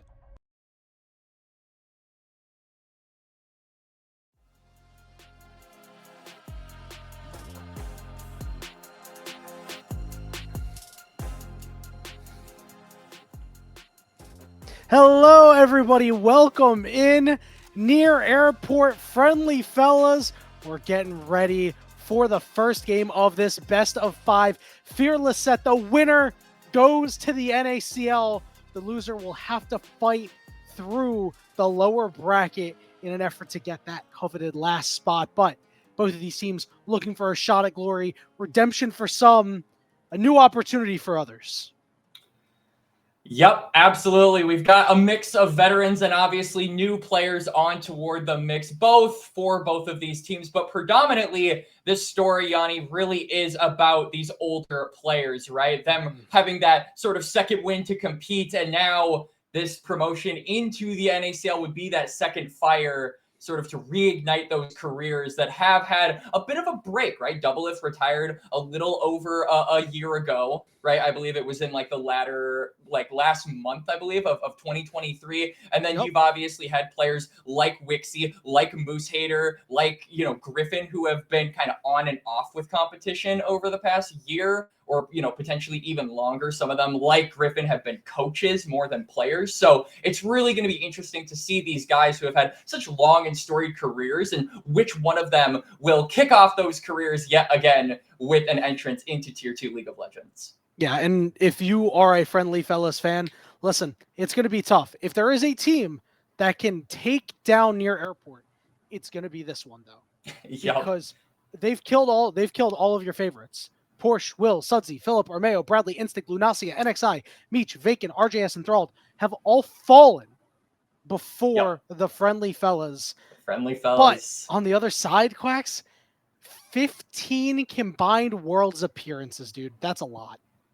Yeah, I mean, when we were just looking at the trophy case of near airports players alone, I got a little tingle on my spine just thinking about it. These guys are so successful, right? Their careers have spanned years, potentially even more than that, right? Like in the case of Doublelift, it's been like a decade, right? Since this guy has been around, over a decade, actually, since this guy really has started off, and he's a legend of the scene. There's so many legends on this near airport team, and they're playing like legends. They have some legendary gameplay here in the open qualifiers. They have yet to drop a single game. They have yet to look like even one of those games was out of their control, right? Well, there was never a doubt in my mind watching near airport at this point thinking, oh, they might not be able to do this. They might actually have an angle where they can get exploited and they might, you know, be at risk of losing this game. That thought has never once crossed my mind. And, you know, you're talking about the kryptonite, the silver bullet that is Friendly Fellas. What exactly are they going to pull out? What stops are they going to have to sort of throw into this draft mix in order to really put this undefeated team on the ropes and make them bleed, where so many teams have failed to do so? I think it's a great question, Quacks. I think that in terms of draft, if you want to get some creative advantages, you got to look to a guy like Moose Hater. Moose Hater's champion pool has been known to be, quote, weird, wacky, but he plays them very, very well, and he's excellent at neutralizing lane states. TF Blade, on the other side, is a guy who will play aggressive, trade well, look to solo kill you over and over again. If Moose Hater can neutralize him, all of a sudden, it's like, well, we're playing a 4v4 game, and then Moose Hater's flying in with Zach or something like that, and then all of a sudden it's like, wow, he just ripped our team fight apart. Maybe you can take them by surprise.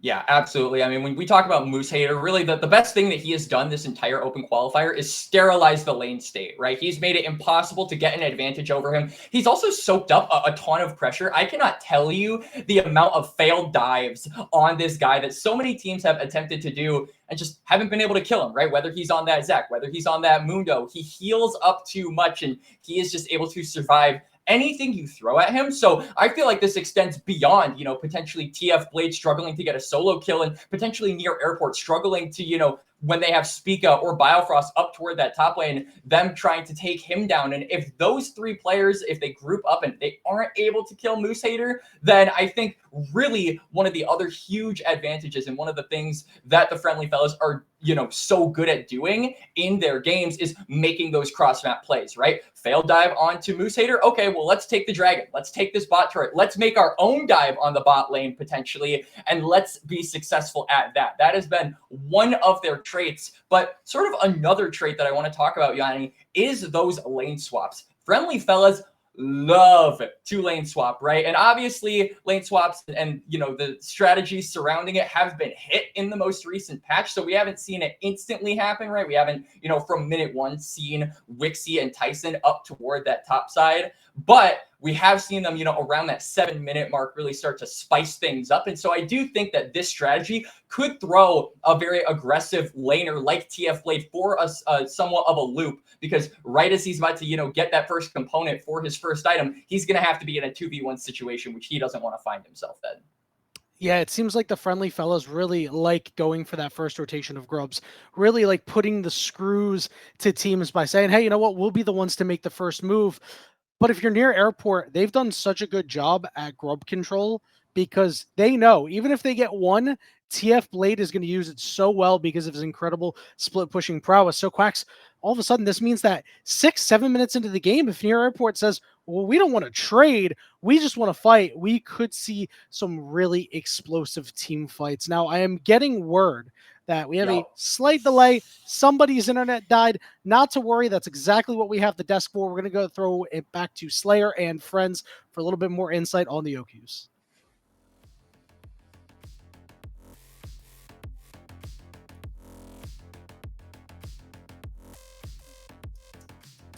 And we need the feed to come up here, but we have a game alert to give you guys for the first matchup between AMI taking on the other side of this matchup, the Dog Fellas matchup. This first one was an absolute banger that nearly ended after AMI were able to find a huge team fight win, but look who's at it again. It's Nightstar threatening the inhibitor to stop the game from ending, so it goes to a do or die Baron fight. And who else is it to step up for AMI, Shibby?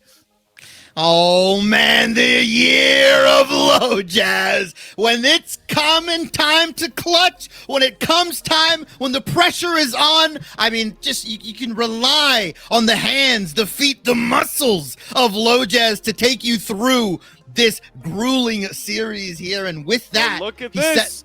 He sets up Decoy for this nasty counter-strike onto 3 members, and that is just enough to set up Baz and the rest of AMI to run through the fight. What a start on the other side of this upper bracket, Shibby. AMI come out with a top point. Knock, knock, knock. Alorum, do you hear low jazz at the door? There is still a lot of game to be played. I don't want to get too excited too soon. I'm just saying there's a potential, in my prediction, 4 more games to be played. So calm down a little bit. Chill out. K-Man, quick thoughts? K-Man, how we feeling? Definitely interesting to see how that game 1 ended up playing out. It comes down to just execution and team fights. I'm really excited to see if this momentum can carry them through to the future games of this series. Winning game 1 really puts you in a nice spot. Only 50% left of the games to win. Yeah, and obviously we talk about with that fearless format, you have all those champions taken off the board for these AMI guys and really the Dogfellas guys. So that matchup is very fun. But if I am not mistaken, I know we've been jumping back and forth here between our casters and the desk, but I believe we should be ready to get back over towards the draft here. Oh, okay, never mind. We have more time to break it. We have more time to break this down. So now, AMI come out to this early lead. Shibby, knowing this AMI core, low jazz loses that Maokai. What champions do you think AMI might go for here? I know the limited view you got of that matchup, but what does the future look like here for AMI? I know there might be some champion pool issues for AMI. I can't even fret on that. Alorum is right as we potentially get deeper into this, right? Realistically, Low Jazz, Decoy, all these guys on AMI have relatively deep champion pools. I mean, these guys have been playing OQs for a while. They've been tested in the best of 5 series. Like they've been tested time and time again. Now they do have to reach in their pockets and hopefully they grab some gold. They grab the $20, not the lint that may be left over in their pockets, but I have full faith. If we get to game 4, when we get these game alerts, if we get to game 5 potentially, then we can kind of look at what has been evolving or devolving. But yeah, I think, Low Jazz still has the Xin. You still have the Zyra coming in, I believe. You still got a lot of other champions in the jungle that you're fine. My worry is for top and mid lane, these solo laners for AMI. What are they going to be able to bring out once we hit game 4? We'll have to see. But back to our main broadcast here. Near airport, friendly fellas. It took a little bit of a stumble, but we're ready for game 1 draft. Yanni, Quacks, take it over.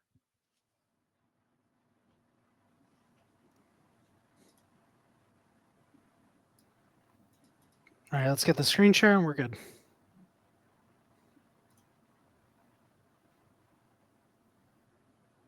Okay, excellent. No. Okay, excellent. All right, everybody. Welcome back in. Near airport, friendly fellas. We should be starting very, very soon. Hopefully. I think we will. We're getting I would there, hope so. right? Yeah, I just want to get into the draft so badly, man. I am so excited for these teams going at each other. I want to see, as much as we said, lane swaps are going to be a big part. I want to see this 2v2 because we've seen Double Lift and Biofrost had a couple of times where there's a couple of oopsies, nobody's perfect. But Wixie and Tyson especially, like, this is like a huge series for Tyson. Perhaps the biggest game of their young career. Like, it's just, there's a lot of pressure, right? And this guy's been performing game in and game out. He's got to do it again against the best in this OQ. Yeah, for sure. I mean, I'm really glad, Yanni, that you actually brought up Tyson because, I mean, you look at, the storied bot lane of Near Airport, right? Double Lift and Biofrost, they don't need an introduction. People who aren't necessarily familiar with Tier 2 might not know who Wixie is, but for those of you who don't, one of the more storied AD carries in the space. So I'm really excited to see what he can do. Tyson, though, very unknown, right? If you look up Tyson onto Leaguepedia, this is a guy who is essentially has not finished above top 16 in any of his previous open qualifiers. So this is a massive leap up for a player like him. Makes me really excited to see what he can do against some of the best because he has been one of the best supports in my mind, at least, in the winners bracket side, he's really been performing.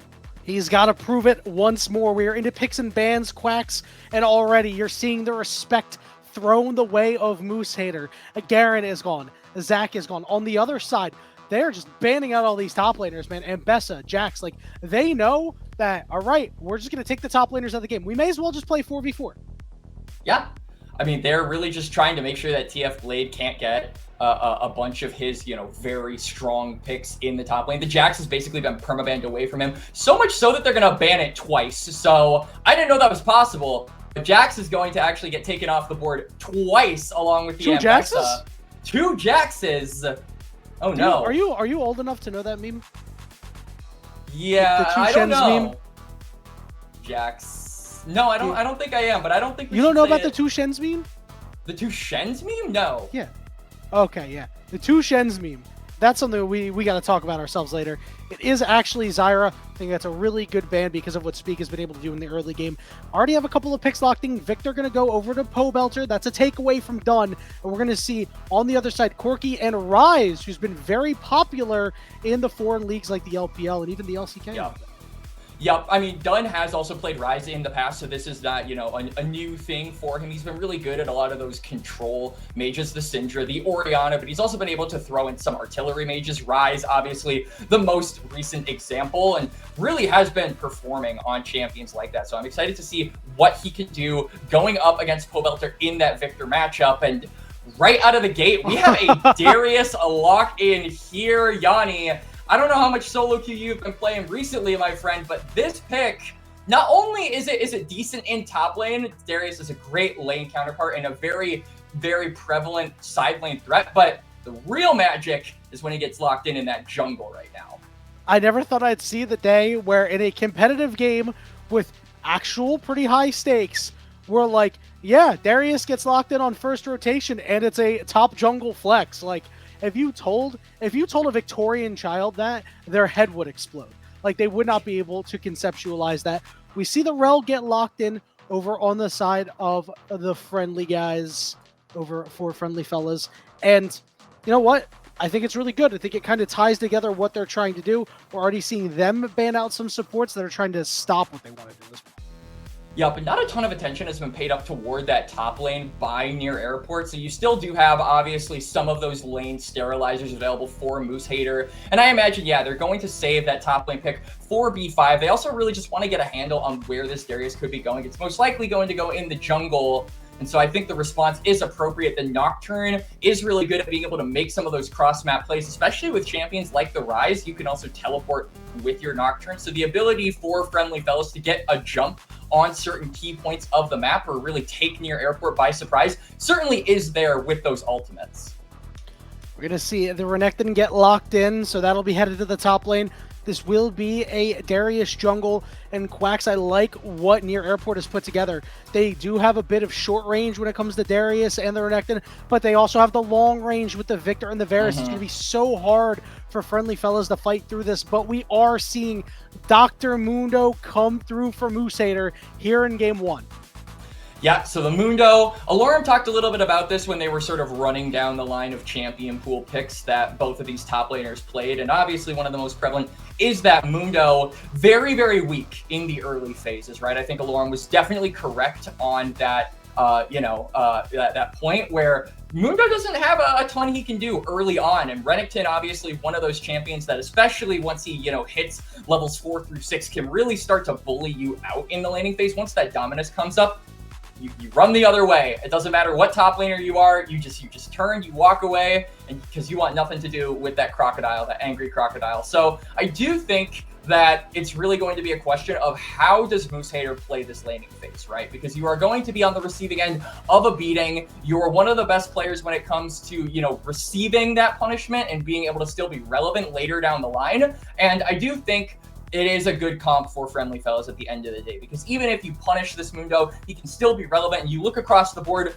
you've got the Corki, you've got the Rise, you've got that scaling, and you've got a front line to be able to protect them. So I do like that Friendly Fellows going into game number 1 are sticking to what they know. They're sticking to their determined strategy, something that they have been doing the entire tournament, and they're not changing a damn thing, because comfort really is, I think, going to be the key to this series in the hands of Friendly Fellows. And for Near Airport, the key is just going to be to play like Near Airport. They have been playing this game so immaculately, and Spica in particular on this Darius, we're going to have to watch out for what he's going to do. Spica's been really good about invade timers in particular, and I do think it's going to be cool to see if he actually decides to go for an aggressive play onto Griffin in, these first 14 or so minutes.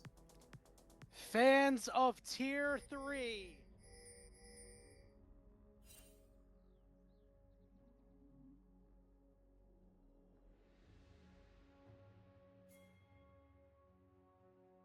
Quacks. One thing we didn't really talk about here is that while there is plenty of scaling over on the Friendly Fellows, there is a lot of early game power coming out from Near Airport, and they have late game scaling. Their zone control in the early game out of the Varus and out of the Victor can really enable this Darius, this Renekton, to take over early. Yeah, and I mean, one thing that we really have to pay attention to is the priority is going to be in the hands of this Darius. So him being able to just invade this Nocturne on repeat, you really want to deny that paranoia, right? Because that is the big strong point for Nocturne. Once he hits level 6, he's able to be a lot more useful around the map and able to catch a lot of these lanes by surprise with that very powerful ultimate. So I think Spica's main job going into this game, going into these first few minutes, is going to be maybe trying to steal away a camp. Be up-tempo on this Nocturne so that you can make aggressive plays with the priority you will have. I'm really looking at Biofrost as well to roam up with Spica if the opportunity presents itself, and to just overall be in the face of this Nocturne and deny that big PowerPoint ultimate for him. Yeah, maybe even take him by surprise by skipping a camp and meeting him somewhere to try to get an early kill. They're going to have to do what no team has been able to do so far, Quacks, and that's shut down a Spica early game. Yep. As we're already seeing a ward getting placed into the bottom side, looking to spot out Griffin. As just a small note, Friendly Fellas, a couple of strange names on their side. Moosehater is the top laner, Griffin is the jungler, and Wixie is the AD carry. Barbecue Blitzcrank is just a fake name. And I feel like this is probably one of the teams where if we asked them to change their names to their actual IGNs, they would probably just straight up tell us no. Like, there might be some teams who would be like, yeah, we'll think about it, or yeah, we might. These guys would be like, nah, we're good. And honestly, very based for that, because now it's going to kind of force us to be alert on the names. But I guarantee you, Yanni, we're going to mess up at least once, especially if this series goes the distance like you're predicting. Speak for yourself, my friend. Yeah, it'll happen. It'll happen. And no action going to be taken on that ward. They are aware that he's doing it. Is Spica now going to head all the way down? Maybe potentially try to fight at the scrap here. We see some pings going down.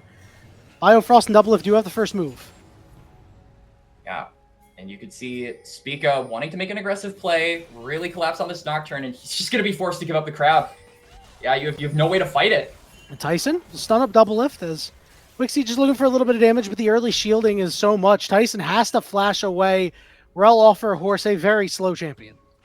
Yeah, so Tyson having to burn that flash. Doesn't have the Hex Flash either, so won't really be able to go for a surprise engage onto Doublelift or Biofrost at any point until that is back up. Is really just going to be banking on Doublelift and Biofrost potentially making a positioning mistake. So we are going to see sort of Wixie and Tyson for these next few minutes be on the receiving end of a push, and that opens up a lot of opportunities for Spica to, again, capitalize off of this heavy vision on this bot side river and be, again, in the face of Griffin. Just keep annoying this Nocturne and taking away camps and putting a wrench in his plan, which is to get that level 6. Doublelift and Biofrost can keep the push up as you see great poke onto Tyson. Ooh. He's flashless. He's low. Oh! Couldn't get the last auto in. As now Wixie trying to trade back, but he's also taken low. Rough start for the bottom lane of the Friendly Fellas. Yeah. Wixie, though, managing to save that barrier. So does have 2 defensive summoner spells for his Doublelift. Just has the 1. But we're seeing this just snap decision-making coming out from Biofrost. We've complimented him, sometimes, I will say on the private. I would honestly say Biofrost doesn't get enough credit in this tournament for how good his engages have been throughout the tournament. And, we obviously, when we do compliment it, it's for those big team fight. Oh, hang on. This could be a problem. Oh, TF Blade with the solo bolo. Doesn't even have Ignite, man. What a play.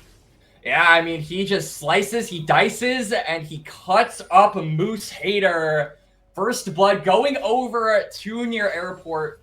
And really, this is what we talked about, Yanni. We talked about the laning aggression, not just of this Renekton, but of TF Blade as a player. He loves to be in your face. He loves to fight you. And Moose Hater, unfortunately, not able to sterilize the lane enough to not get solo killed. So even he falls to TF Blade. He just cannot avoid it. This man is so on point with his lane.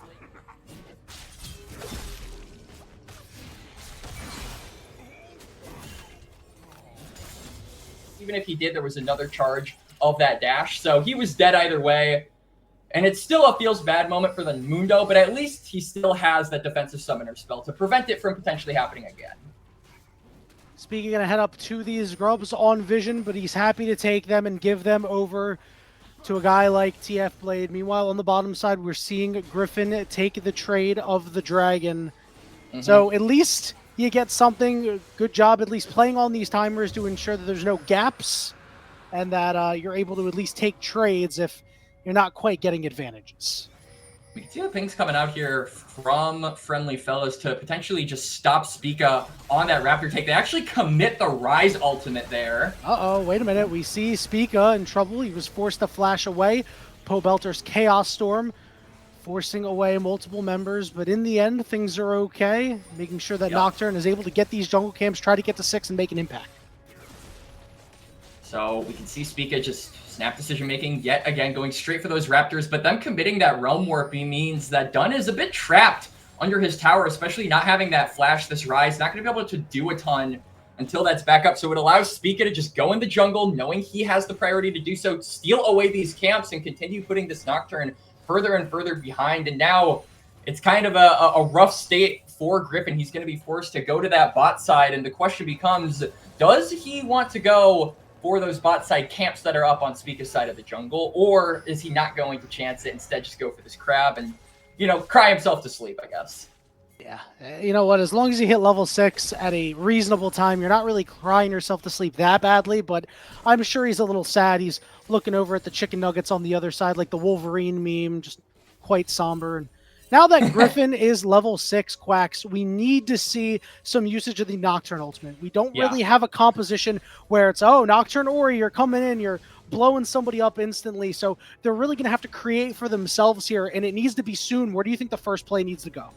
I think the first play needs to be, kind of on that bot side, right? I mean, even if you can't necessarily get a kill onto Doublelift or you can't get a kill onto Biofrost, at the very least, burning that flash from the Varus will open up opportunities for Wixie and Tyson, who is getting that flash back up himself with this Rel to go back in, go for a re-engage, and potentially get a leg up on Near Airport on this bot side. And we can see Dunn is actually going to do it first.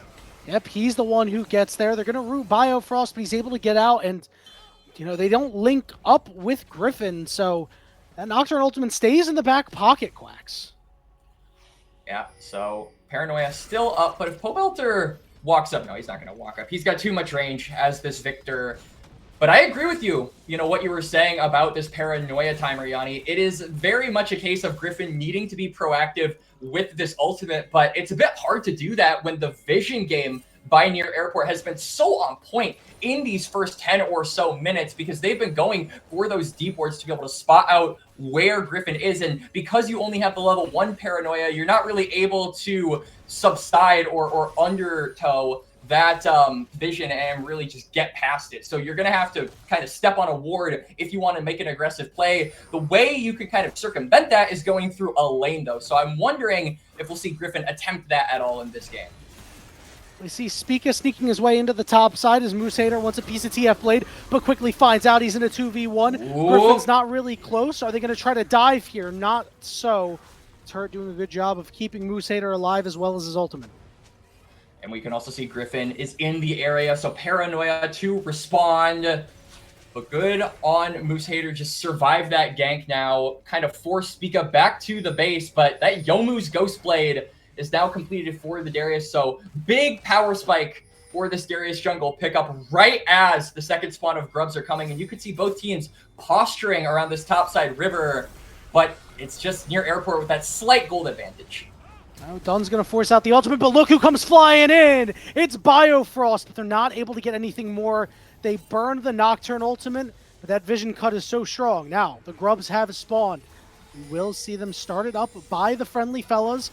Speak of Biofrost looking to get in, but there's a couple of big ultimates down. Biofrost will be the first one nearby as one Grub goes down. Teleport coming in as Dr. Mundo has joined the fray. They just need to play keep away here, even up the Grubs. And it looks like that will be the case as Near Airport backs off.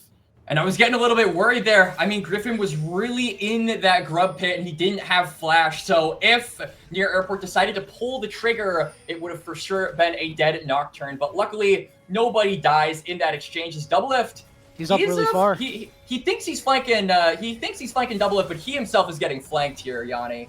Yeah, Moose Hater has suddenly found himself in a 3v1. Spell immunes the knockup, but does get pulled in. Biofrost going to tank one more. The dunk isn't enough, but they're able to finish it off. And the turret shot, the barrier required to keep himself upright, but a good play nonetheless. Yeah, barrier and heal. So a lot of summoner spells used in order to make that happen. But the fact remains that Moose Hater now 0-2 on the Dr. Mundo. We talked about those weak early laning phases that this champion has, and it certainly seems like Near Airport got the memo. They've really been capitalizing off of it, diving this Dr. Mundo wherever they can, finding advantages against him wherever they can.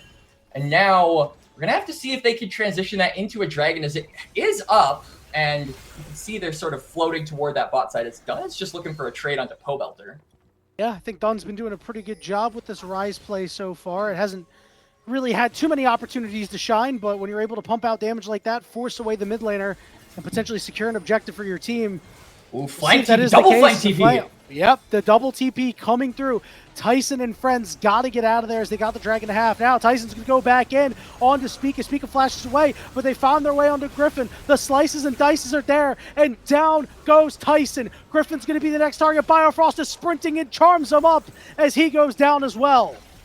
And it's two dead here on the side of Friendly Fellas. They thought they had an angle for the Dragon, but that deep vision, not only is it good for tracking where this Nocturne is, Yanni, but it's amazing at providing those flank opportunities for the solo laners. Done. Oh, I fear he's done, my friend. The 5-0 right now for the side of Near Airport.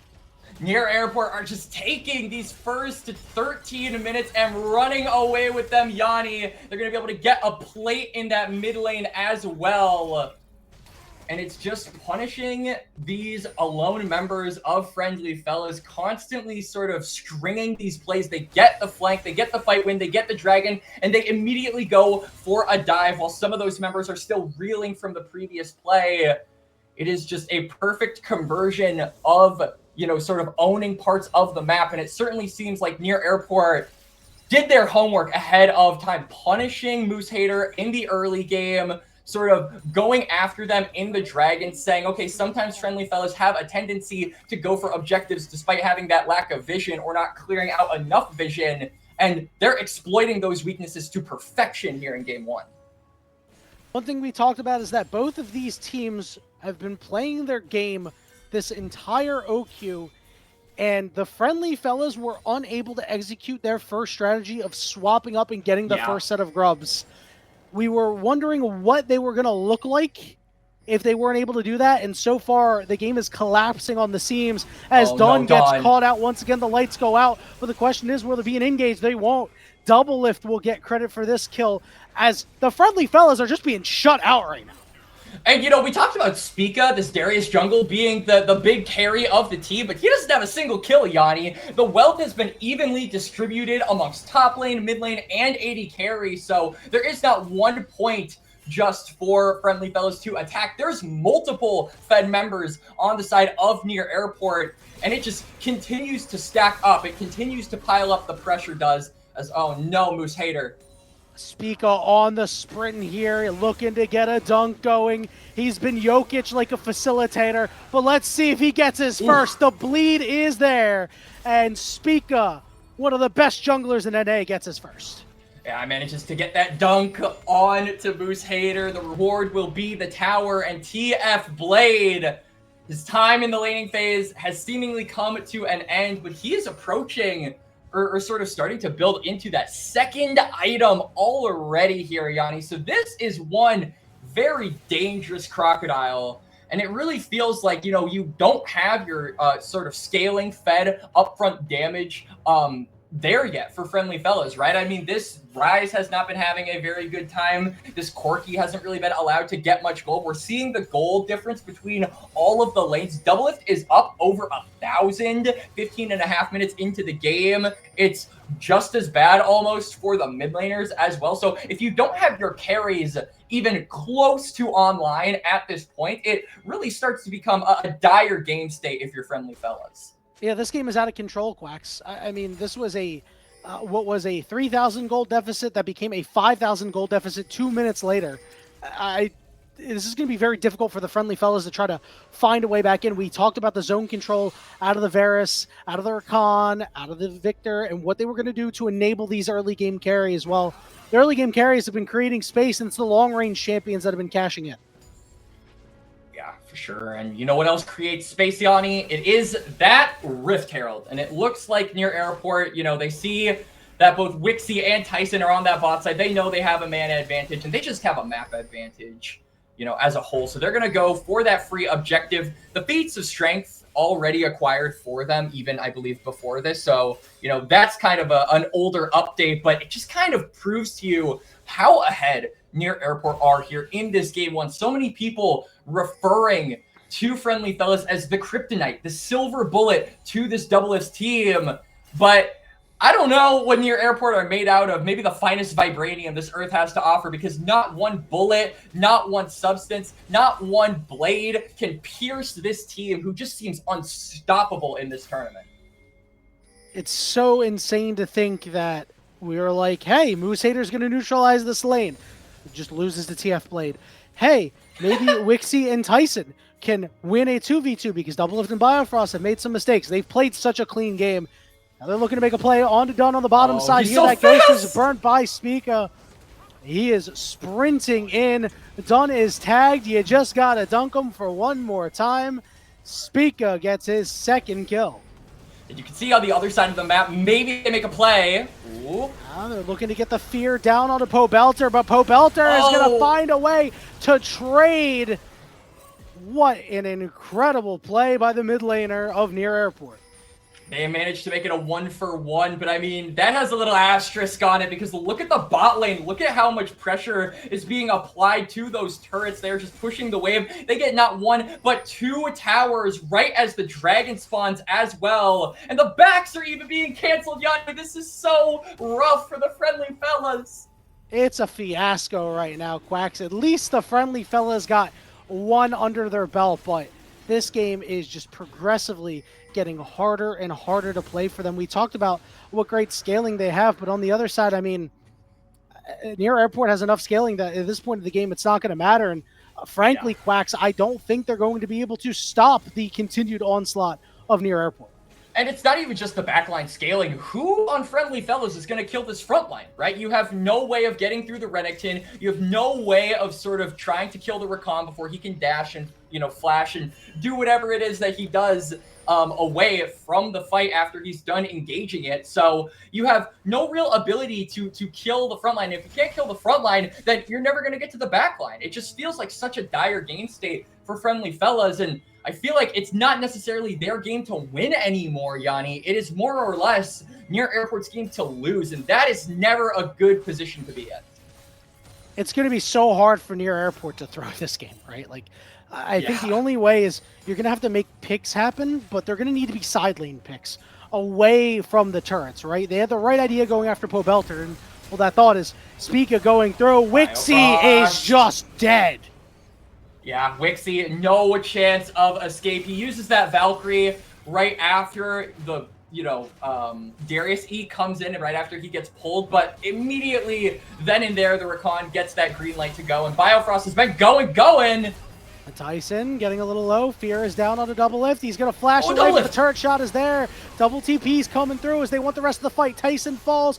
Going in is the Nocturne, but he gets knocked up, and Spica gets a hell of a lot of healing. Moose Hater flashes over the wall. He knows that this is the time, the only chance they have. He gets a big shutdown, but they can't cash in on more. So it's a 2-for-2 at the end of the day because now Wixie is back on the map, but maybe not! He just gets blown up. TF Blade and Pobelter putting in work, but Moose Hater is strong. He is tough. He is healthy. Wixie has to walk around the gravity well, and they just can't close any more kills. And they're not going to be able to find anything from this as well. Pobelter is healthy in the mid lane, so he's going to be able to clear out this wave. There's no real chance for a threat on that mid lane tower by Friendly Fellas. We're just going to get a replay here.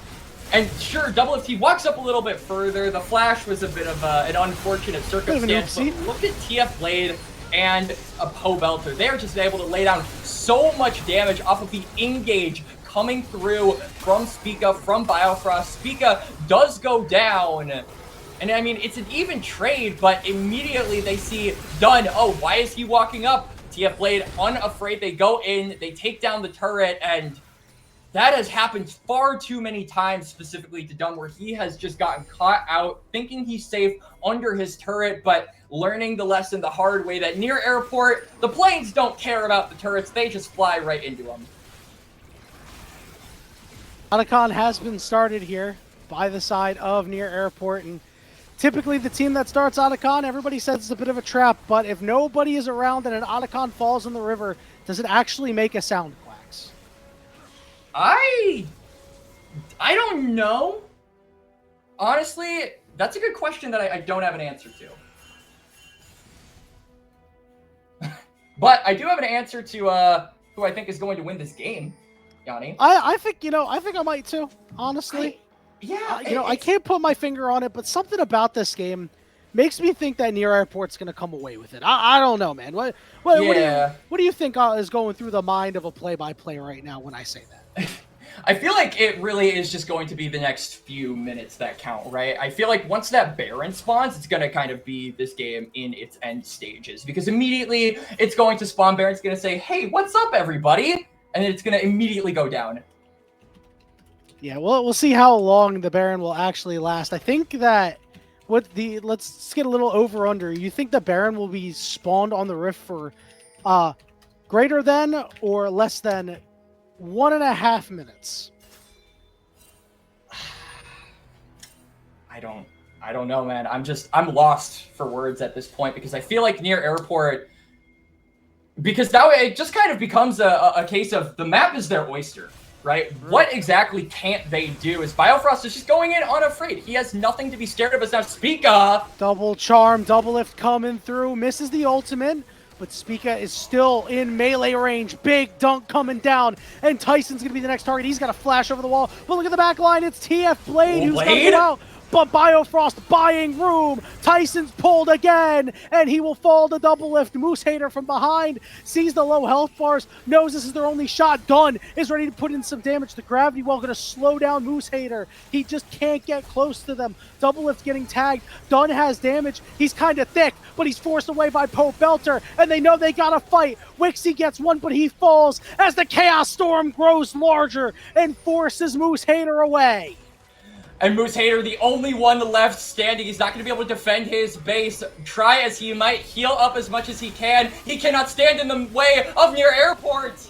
Nothing can stand in the way of Near Airport. They are speed running. TSA pre-approved right now, my friend, because there is no wait time. They are blazing through this game. 24 minutes in, nearly a 10K gold lead.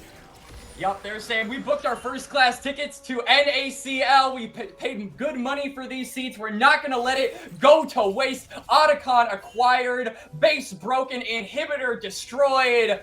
And the Friendly Fellas left in shambles in game one. The Baron about to come up in about 30 seconds here. The reset's coming through. They're going to spend their last little bits of gold before the end stages of this game rear their ugly heads.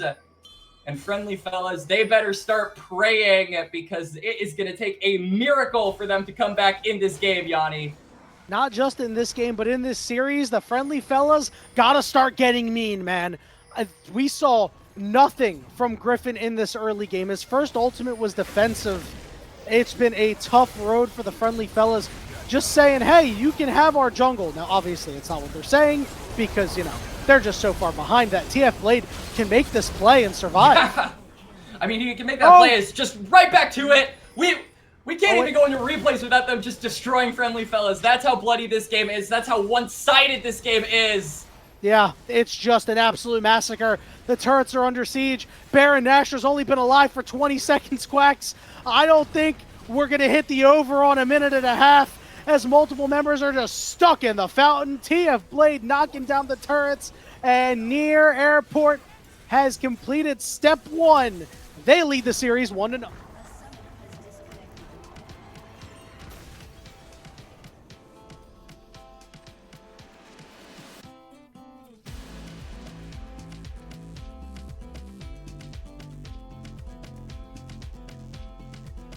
That can really mess with your mental state, right? That is never a good feeling to have. It sucks in solo queue to have a game like that. Now imagine how it would feel to have that done to you in a qualification to NACL match, right? You are at the last hurdle, and this is the opening that you get met with. So really the big thing for Friendly Fellas is recouping, regrouping, and making sure that the mentals and the positivity is still there, because they're gonna need it going forward. And they might need some other stuff, because this was a very rough and one-sided game one. I mean, just look at that gold graph, Yanni. Literally no red, pretty much. I don't want to look at it, bro. It is tough. That is not what you want to see. You know, we always want to see competitive games, but Near Airport is just a cut above the rest. And the good news for the Friendly Fellas is that I don't think their mental will be broken, Quacks. Remember the teams that they went through: Akuma, Citadel, YBN1, the Ducky Getters. They have had the hardest road so far in the NACL qualifiers. It's going to be incredibly hard to break these guys. Now, Quacks, I think I know what needs to change going into this next game. I think it's got to be Griffin. We got to have this guy play a little bit more proactive in the early game, because while Spica has been so aggressive, he made a lot of good plays in the early game, but it wasn't like, oh man, he is overwhelmingly aggressive and stifling Griffin.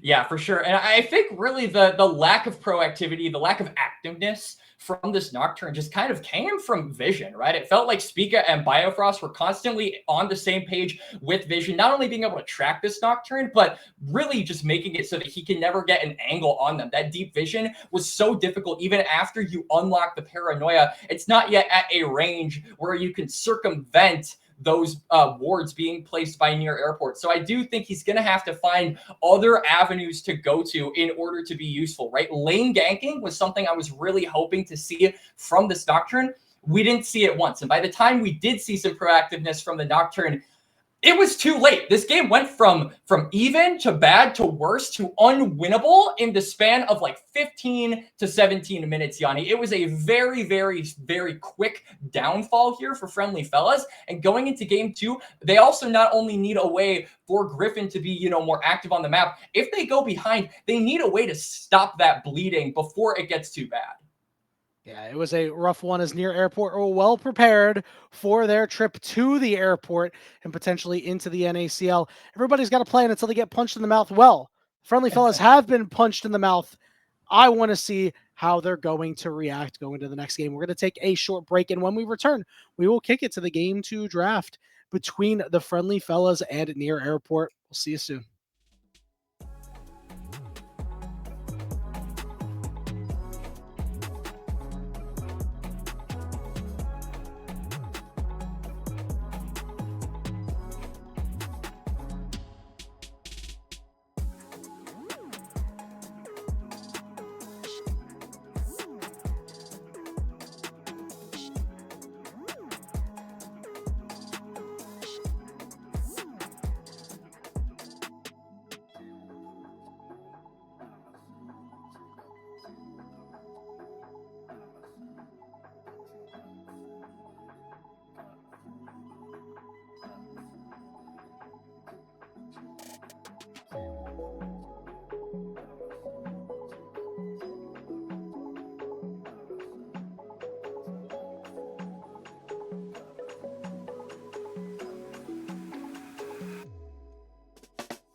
Welcome, everybody, back to the desk here with the Tier 3 tonight's continued coverage as we look to promote a potential team out of our matchup. Near Airport versus Friendly Fellas. You know the cast and crew I've got with me, Shibby, K-Man, and the very knowledgeable Alorum alongside us as we have now delved into the matchup. We hyped it up so much, and it was probably the most boring game of League of Legends I've watched. I'm not going to cap, but we did get some interesting narrative points here. We're going to take a look at one specific replay here from the matchup in Alorum. It's exactly what you were talking about on the top side. So, is this the right replay? Maybe this is a different game. This does not look like Near Hey, Airport. guys, this is I think this is actually our game break. Okay, so we're completely. This is a pretty good shifting play gears. by Barrick. We see the dive in the this bot is- lane and him be able to outplay it. Yeah, this is how Barrick was able to get Dog fans back going in the matchup against AMI, just completely outplaying this dive. But K-Man, this was the fight that defined it to give Dog fans the even series. Yeah, this is such an important fight. I mean, obviously Baron has become such an important objective, but it's all posturing up until we get one engage here. Decoy just goes a little bit early, and we see on the back line, like a Moz, absolutely destroying Apex, being able to pull out this team fight victory. There's no way to pull that back. No Yone ultimate's going to be able to salvage that one, and from that point onwards, the game becomes quite simple for Dog to be able to take up. All right, well, we're jumping a bit forward here, back to our main matchup. We have our player of the game selected here from game number 1, and Shibby, it was hard to pick because everybody really performed well, but we felt like Pobelter really shined on this victor. Yeah, I mean the box scores all looked fairly similar, right, when it comes to the game. But I think Pobelter kind of has that X factor, right, of being able to take the victor away from Dunn, winning on it, right, against the Victor one trick and effectively locking that champion out of the full series. I think that on top of obviously outplaying that dive that happened in the earlier game, right, where he had the trade. I mean, he's just on point. And Alorum obviously alluded to a very good point. The biggest mismatch that we'll have that he talked about is going to be that mid lane matchup between Pobelter and Dunn. Yeah, that was going to be very pivotal. But Alorum, I know we kind of stole the shine from your spotlight you wanted to throw here towards the top side. We don't have the replay, but I want to give you your flowers here. Exactly what you were talking about with these two top laners kind of reared its ugly head if you're talking about Moose Hater. Well, we don't have the visual to show here, but essentially what's happening is I was saying that sometimes Moose Hater is playing something that should be played further back. You can pick a counter matchup and still not get prio, and eventually it's going to be a counter. As we know, Mundo should outscale Renekton, but he still plays it in a way that's like, okay, I'm going to fight early because I got this counter pick. I don't know what exactly his reasoning for it was, but it seemed, and there's no clip for it, but what happens is Renekton with the vastly superior early game. I said right before the game that Moose Hater's the only top laner daring to touch Mundo right now because his early game is so bad, and he suffers for it a lot. Like taking a kill early game off of Mundo and just getting extra plates on Renekton delays that power spike that Mundo is going to have for a pretty significant portion. And TF Blade had a great game. He even had that flank on the red side that I thought helped out in the team fight a lot. He played a really good game. Really good game. Really flawless game here for Near Airport as they continue their undefeated run through the qualifiers so far. But this is a different level, not only in the fact that we just have 5 instead of 3 games, but it is 4 promotion into the North American Challengers League. And I have gotten official word from our production that we are ready for Game 2 drafts. Without further ado, let's send it back to Yanni and Quacks to see if Friendly Fellas can even up our series. The NACL Open Qualifier, a place where future greats and legends of old have gathered for a shot at glory, for a chance to not only compete in Tier 2, but a chance to earn a spot on NA's biggest stage, just like others have done before them. An event that started with 64 teams has been dwindled down to 12, with just 3 slots in the Challengers League up for grabs. One of those slots will be claimed tonight. LCS superstars with dozens of trophies to their name, with an international solo queue phenom, and a group that embodies the 5 friends in a dream mentality who will let nobody but themselves define how they play. Salty Runback and Titan Esports have joined forces to provide an OQ viewing experience unlike any other. With promotion on the line, who will rise to the occasion and claim their place among North America's best.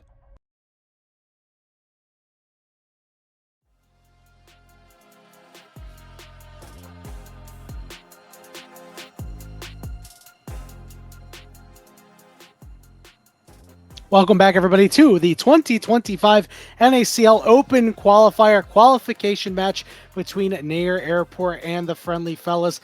A fearless best of 5 that Near Airport was not showing any fear in after dominating the Friendly Fellas in Game 1, Quacks. Yeah, I mean, that game wasn't even close, right? I mean, you saw it and you heard it from our analyst desk saying it was really hard to pick an MVP of game number 1 because everybody was pulling their weight and then some, right? They weren't just pulling their weight, they were pulling the weight of the players from Friendly Fellas. They were dragging those corpses across the finish line to a game 1 victory. Because, man, they were just absolutely tearing it up in that first game. And we talked about it right after game number 1. The biggest and most difficult thing for the Friendly Fellas to do, the most pivotal thing for them to do, is to rebound that mental after such a crushing defeat in that first game. Now, the Friendly Fellas will be on the blue side, typically the side of choice for many teams. So we'll see if they're able to get a dub here. Bans remaining the same so far. For both of these teams. If you take a look at the bottom of your screen, you can see all of the champions that were picked and are not available. These are your fearless bans. Ignore the order of them. You know, you just group them up like champions. Yep, and we're still seeing a lot of those really powerful B1 champions being taken away, sometimes even by the Friendly Fellas. They don't want to deal with the Ambessa. On the other side, you can really see that Near Airport are targeting that top side, making sure that Moose Hater can't get his Garen, can't get his Zac, and Wixie can't get his Callista. One champion, though, that has been really good here for the Friendly Fellas, especially toward Wixie, has been that sort of Draven. So I'm wondering if we'll see that picked up early here, but instead, they're just going to lock on up that Xin Zhao, Griffin's most played in this tournament, Yanni. Yeah, he's been great on playmaking champions. Xin Zhao is one of them, especially in the early game. He'll have some opportunity pre-6, unlike the Nocturne that he played in the last game, to really leave his footprint on this game. He's going to have to. On the other side, we're going to see the Ashe lock in here, so already potentially the makings of some sort of pick composition as Azir gets locked in as well. So I am wondering if we're going to maybe pair this up with something like a Galio, right? We want to see Moose Hater get more aggressive. We want to see him be more proactive. And so having that cross-map ultimate could be really useful. Another champion that could fulfill the same niche with maybe a little bit more range is something like the Talia. So I'm really wondering what the Friendly Fellas are thinking up here in the mid lane. But for the time being, we're just going to see Wixie lock on that Ezreal. And we are going to see that mid lane picked up, Yanni. All right, I like it on this rotation, especially since the Azir is already showing. You know, Azir obviously has a little bit of mobility, able to kind of slide around a little bit, but the Ashe certainly not. So this Syndra could give some great mid-game pick opportunities. Yeah. The Leona will go over to Biofrost. So going to be able to shut down the Xin Zhao as you get into the skirmish time of the game. And so we have a little bit of a weak side, sort of self-sustaining bot lane here, right? We don't normally expect Ashe and Leona to be the focus of a lot of jungle ganks, a lot of jungle pressure. So we're expecting Spica to pick yet another aggressive jungler this time around for TF Blade to probably do the same, for them to really run that top side. And Pobelter, or rather not Pobelter, Doublelift and Biofrost, their objective is just going to be to survive, right? Be that 2v2 machine and really thrive on their own, not take a ton of resources away from the rest of the map, because Azir will need those resources, and more than likely this top side will also need those resources. Both of these teams very like-minded in their second half bans. We see Braum and Alistar gone. Near Airport took them away. Meanwhile, the Friendly Fellas splitting the difference between Nidalee and Gnar. We see the Scion lock in for TF Blade, so just taking champions away from Moose Hater. And Moose Hater is going to respond with some unorthodox stuff of his own. The newly nerfed Cho'Gath still is very, very strong, especially with that Cherulia's and Symbiotic Souls build, but doesn't necessarily have the same damage, doesn't have the same amount of wave clear, but is good at doing what Moose Hater likes to do, which is neutralizing the lane. Now, the last pick is going to be Spica. He's got a ton of carry junglers open. That Nidalee was taken away, like you said, as that's a Scion jungle? That's a Scion jungle, Yanni! Holy moly, bro. What is going on here? Wow. All right, we're going to see the Senna get locked in. We're going to pair Senna and Ezreal together. This leads me to believe, Quacks, I got to say, would we maybe see some shenanigans where we see the Cho'Gath and the Senna grouped up at some point in the game? Because that was a combo that was used a little bit when Senna was at the peak of her powers when it came to fasting. So we'll see what it is. I'm very intrigued by this entire draft, but tell me more about the Scion in the jungle, my friend. I honestly, I wish I could, Yanni, but I'm not super privy to the Scion jungle here. One thing I do know that Scion really likes to do is he likes to go into just the enemy jungle and try to be aggressive, right? We want to see Spica make an aggressive play on toward his opposition, but dare I say that this is a game where you don't really want to invade in those early levels of Scion, right? You're against a Xin Zhao, one of the best dueling champions, especially when he hits level 3 and has all of his basic abilities unlocked. So the question sort of becomes, what is Spica's game plan going to be? Is he going to farm until 6? Is he going to try and capitalize off of the immense setup from his side lanes? Really, it's up in the air. And I think that makes this game all the more exciting because looking at the other side, looking at Friendly Fellas comp, it is very stock standard to what they want to do. And you were kind of alluding to it a little bit, Yanni. The lane swap is probably in their future around that 7-minute mark. That is the time that is prime for them. Haven't really had an opportunity to see that in that first game, which is why we believe it was a tough showing for the Friendly Fellas. The Yone into Cho'Gath here, feel like that could be a little difficult for the Cho'Gath, but obviously not really for lane here. We're just looking to see Moose Hater make a big impact later on in the game once he's able to get that extra movement speed down. Yeah, for sure. I mean, Moose, again, really good at just sterilizing the lane, really good at just existing and then soaking up all of this pressure, being a nuisance in the laning phase to his counterpart.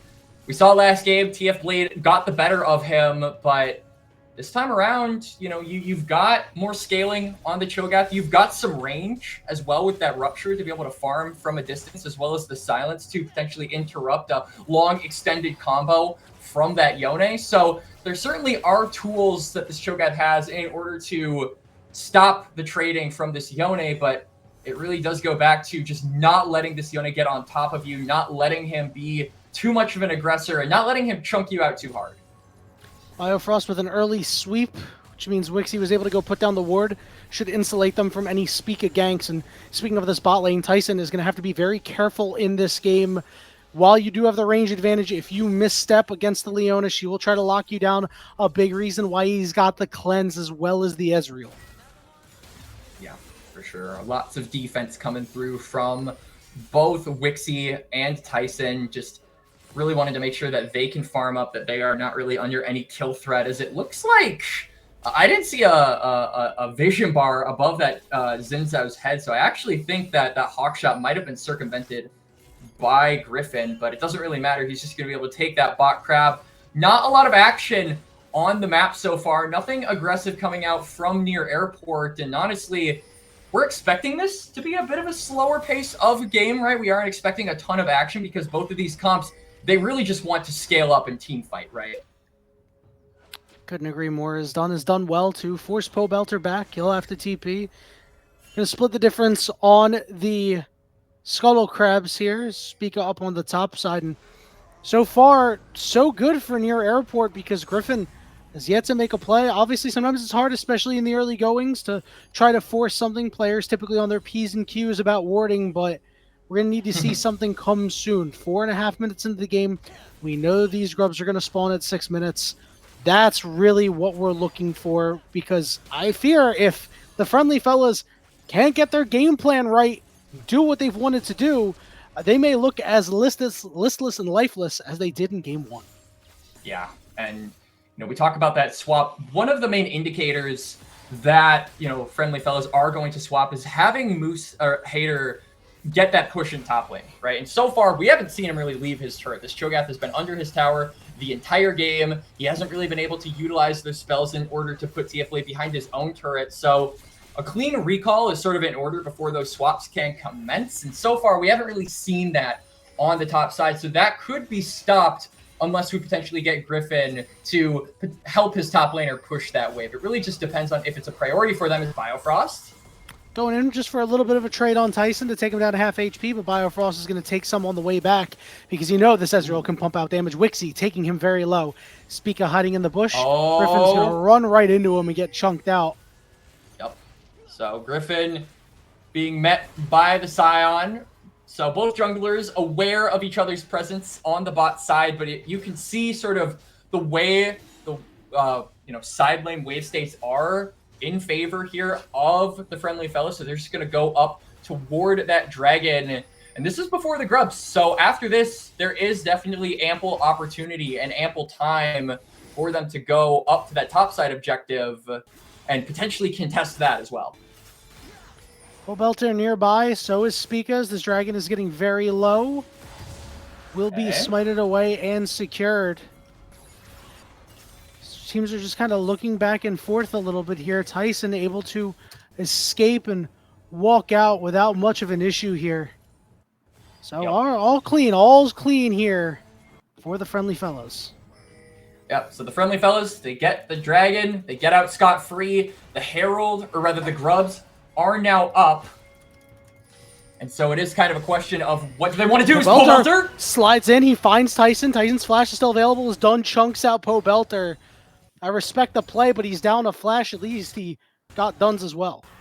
Yeah, that felt like a bit of an overforce there from Pobelter. I mean, you do force the flash from Dunn, you trade that summoner spell, but you kind of sacrifice your health, and now, luckily it doesn't seem like Friendly Fellows are able to really capitalize off of it. They don't move toward the top side. They don't take advantage of the fact that the Azir probably can't join up for a fight. So at the moment, that flash doesn't have any repercussions. That misused combo doesn't have any repercussions, but it could later down the line, especially if Pobelter pushes up and isn't aware of that. So we have a little bit of technical difficulties here as Quacks. It's been a large departure from what the Friendly Fellows have really wanted to do. Yeah. You have the advantage of the bot lane. You may as well pick up the dragon while it's there. But, it's kind of weird that they're not going with what got them to the dance, essentially, right? They take the girl to the dance, they dump her at the door, and now you're at the punch bowl looking for somebody else. And near airport, the Chad near airport is here looking to become the homecoming kid. That was certainly an analogy of all time, Yanni. But I never went to a prom before, by the way. I mean, I stayed home, and you know what I did?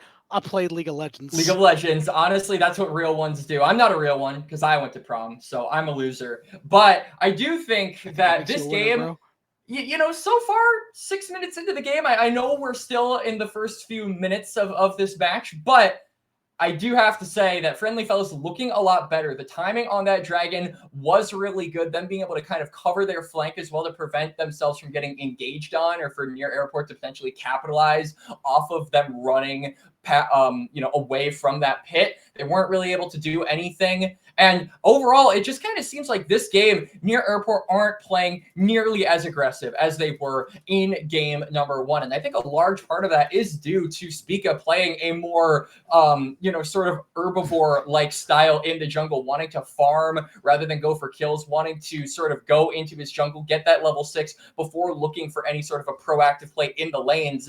And that has resulted in just a straight up slower pace of game. And I do think that while near airport do prefer that, Friendly Fellows also probably prefer that. Oh my God. Oh, we're back. Griffin is making early game plays. Let's go. Able to pick up first blood on the double lift. Meanwhile, the grubs were taken by near airport. So this is here going to make great use of them. This Yone going to make great use of them too. Yup, and I mean, TF Blade just actually used the Fate Seal to maybe try and get a kill on to Moose Hater, but he also used the flash. So he burns the flash from that Cho'Gath. But yeah, I definitely agree with what you were starting to say there, Yanni. Having the grubs to be able to allow these very gold-heavy solo laners to get those plates quicker and much more efficiently will pay dividends later down the line. But the real trick is getting them to hit that tower. And so far, despite Moose Hater being pushed under his turret the entire game, TF Blade has barely gotten a lick of that turret. He's not even gotten a plate. So this Cho'Gath is doing a really good job at neutralizing the push and the aggression from TF Blade. And on the other side, Pobelter not really getting an advantage himself either. Just 10 CS above Dunn at the current moment. As many have mentioned, Cho'Gath are the most OP passive in the game. It's literally a sentence and a half. And you just get to sustain forever. It's a sentence and a half, but it's got people writing entire manifestos on why it's so broken and asking, in Twitter and Reddit, these like academic armchair journalists explaining why Cho'Gath, who came out before some of the players that play him were even alive, is so broken. And he is still really broken, despite having those nerfs. And I do like that we are seeing it in the top lane. It feels like a lot of people have become privy to its presence in mid. But this is still a very strong champion when it comes to neutralizing a lot of those fighters, as we're seeing in Game 2. Yeah, it's always nice to see unique champions like this, especially in Fearless. He's already on his 2-item spike of going really, really fast. So we'll see if Moosehater is able to make an early impact here. And somebody I'm expecting to make an impact now, Doublelift level 6, does have that Enchanted Crystal Arrow. Yep. A lot of times teams haven't not really played around the Ash ult. It's something that even happens at the highest levels of play. But it's so powerful to be able to gauge from long range that it feels like you need to set up plays around it. And so far, we haven't seen that. No, we haven't. But I do also think that it's a bit difficult for Doublelift to really make efficient use of that Enchanted Crystal Arrow because Wixie and Tyson both have the cleanse, right? So you do have the ability to just immediately escape that. Also, Griffin is on the bot side of the map, ready to go for something. He's lane ganking. We recommended he try this after game 1, and we're going to see if it works out. The bot lane of Near Airport, though, with all 4 sums, so it could be difficult to lock these members down. Tyson's going to escort in the former CLG jungler as he lies in wait. Spica is on the bottom side of the map. It's going to have to be a pretty tight timer as Biofrost is going to go in and multiple members are heading down. Stuns are down onto Tyson. He keeps the cleanse. Biofrost has to flash away, trying to get the knock up on him, and they do. Enchanted Crystal Arrow goes out, but Tyson gets the kill. But Doublelift looking to turn it around. Spica splits the gap between two, and he gets knocked away as Griffin going forward for Doublelift, but he stays alive. Pope Belter misses the ultimate, and Spica is the one to fall as Dunn gets there in plenty of time. And Pobelter was trying to run interference to prevent his AD carry from being killed, but he leaves his jungler out to dry. Spica finding himself in the middle of 4, and it's a beautiful collapse. It's a beautiful bait. It's a beautiful fight for the friendly fellas as they will unlock that feat of warfare for themselves. They've also got the dragon, so the game state looking up for these guys, Yanni. The most impressive thing about that fight, in my opinion, Tyson still has his cleanse. Bro got engaged on by a Leona and just stone-faced did not cleanse.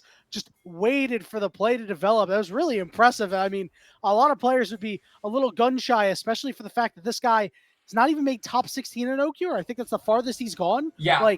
This is really impressive play from Tyson to be able to just stone-face that. And now the friendly fellas have a slight lead of about 1,000 gold. How can they expand upon it? And it looks like Near Airport are going to try and shrink that gold lead, though. They are going on toward that Mountain Dragon, whereas you could see it's being traded on the other side, the Xin Zhao on those grubs. But TF Blade is in the area. He's just going to use that Soul Unbound to get some vision, get some information, but won't actually commit to the fight. So smart usage of that spell from the Yone. But just a classic trade of objectives. We're 11.5 minutes into the game, Yanni, so I don't think we're going to be seeing a lane swap, but the results certainly speak for themselves, and so far they're pointing to friendly fellas being able to really hold their own here in game number 2, and I'm really curious to see what they do with this lead, because the gold is in the right places, right? Accelerating this Xin Zhao early, getting this Sintra train going as early as possible. And they've got it all on the right members, so they just have to keep hammering away and focusing down those areas of the map. Yeah, I like that you mentioned the Syndra. Dunn has had a pretty solid game for himself so far. Good scatter the weaks on some of these targets as TF Blade drops the ultimate down, just trying to force off Moosehater. Would have obviously liked to hit that, but not so. And a good trade back as Moosehater really wants a piece of TF Blade. Now TF Blade, Soul Unbound, going forward, forces the flash out, looking to close out of the kill, and he does! A big tower dive. And you could see right at the last second, Moosehater was trying to get the feast off, trying to execute TF Blade, but it doesn't go through in time. The Yone gets the solo bolo onto the Cho'Gath and starts to accelerate his game further. Teleport available, though, for Moosehater, so he will be able to get right back to lane, but just TF Blade getting the ball rolling yet again. And really, if this Yone gets too far ahead, it feels like, especially with your lack of frontline, sure, you've got the Cho'Gath The Cho'Gath isn't really going to be building tanky though, right? So champions like the Yone who deal that mixed damage will eventually shred through him as the game goes on. So if you don't have that protection for your backline, it doesn't matter how fed, Wixie or how fed Dunn or Griffin get. They are going to fall to the monster that is TF Blade's Yone. Yeah, I know that this is a matchup where Yone is going to be able to farm up and have a pretty good time, but I mean, we have to talk about how TF Blade is just absolutely dogging Moose Hater up in the top lane now through a game and a half. I'm really impressed with what this guy is putting together. He's up 40 CS and Channel Crystal Arrow gets fired, and they manage to find Griffin. He's CC locked for years. He can't move. He's so low, and he will fall. A shutdown for TF Blade. Yep, the Yone getting more gold funneled into his pocket. Really sneaky play there from the Speak. I believe he went with the Blast Cone, went over the wall into the bush, got vision of the Xin Zhao, which allowed that Enchanted Crystal Arrow from double lift to land. Oh my goodness! Oh, Hold on! Hold that thought! TF Blade flex on the friendly fellas. He's 3-0. 3-0 and now completely left alone to his own devices on the top lane. Cho'Gath no TP. Dunn might actually have to TP in order to respond to prevent this turret from being taken, but the plates have fallen, Yanni, so I don't think he's going to. It's not worth it at this point. The Yone is going to get that entire tower with 3 kills under his belt. TF Blade coming up clutch here in game 2. And they can't find double lift in the mid lane. This is a problem. Wixie's running out of room, and he's going to fall. It's starting to fall apart for the friendly fellas as Tyson's in trouble. He burns the cleanse, gets a double root, scatter the Reek as a re-engage comes in. Speaker gets blown up, and Biofrost is going to be the next one. A great counter attack by the friendly fellas. Friendly fellas managed to salvage that play. The only casualty being Wixie. And they will push out this mid lane. They have 4 grubs, but the TP's coming through. Poe Belter looking to make a big play. The root doesn't land. They're going to go for Dunn. He's got to flash away, and TF Blade is forced to go out with the Soul Unbound. But he wants more. Good damage put down on the solo lane carries as the fight dissipates. And he's going to be forced to roam up toward that top side. You can see Moose Hater up to his usual shenanigans in his home. And it's just looking to put, cause more attention to be paid up there. Hold on. Found the stun on the Dunn. Dunn low, but he stepped up a little too far. And Biofrost is going to slow him up. The relentless slows coming in from Double Lift and company. Tyson is low, but he might be able to get away. Wixie's got a flash over the wall, but he's getting chased down. Speak has got to ult out of there as the tag is on. Griffin wants to get in. The root is there. It's a double root. It is a shutdown for Moose Hater. Biofrost goes down too as the friendly fellas are wresting control here in the skirmishes, but TF Blade is here. He's got the fate sealed. He wants a piece of the members of the friendly fellas. TF Blade! Fate sealed, got a kill. There's the shutdown for Moose Hater. They got him on the way back from the Soul Unbound. They find the shutdown onto the Yone. It's a big fight win for the friendly fellas. It was back and forth, up and down, left and right. Both teams trying to wrestle control of that exchange. But at the end of the day, it's the ragtag team, the kryptonite, so to speak, of Double Lift's team that end up winning out. The dragon has spawned. Griffin is still on the map. His gold unused, so I'm not sure if they are going to transition this. And you can already see near airport, despite that fight loss, they are wasting no time in gaining control of that bot side river. Moose Hater finally makes his impact, showing up so quickly. It looked like he ordered fast food on TF Blade. You mentioned that Dragon to the bottom side is up and available as the teams are congregating around it. They've sent Poe Belcher to the top lane. He has no teleport, but there is a teleport available on the Cho'Gath. If they want to make something happen, Spica does have control of this jungle, though. Yeah, and I mean, Spica really trying to just utilize that Fog of War and those bushes to potentially get a surprise Q onto anyone who chooses to face check. So it's a dangerous game for the friendly fellows to play because at any point their health bars could be cut in half and that CC could be enough to finish off the half of the health bar that is left. So they're going to end up not face checking. They're not even going to go for a contest on the dragon. You can see Griffin saying, screw it, let's just go to the top side. And they could maybe look to set up for a Herald, but for the time being, near airport going to get themselves their second dragon of this game too, Yanni. I think that's a good give by the side of the friendly fellas. You've got the Senna scaling. Ezreal scales pretty well too. You want Moose Hater to really be unkillable and a huge nuisance. You'll at least be able to get the Rift Herald gear. But good job here by Near Airport, allowing breathing room for TF Blade to take solo gold on this turret. They are giving him these resources, putting the game on his shoulders to carry. Yep, and the only rookie here on the side of Near Airport, a streamer who a lot of people for the longest time theorized how he would do in a competitive environment.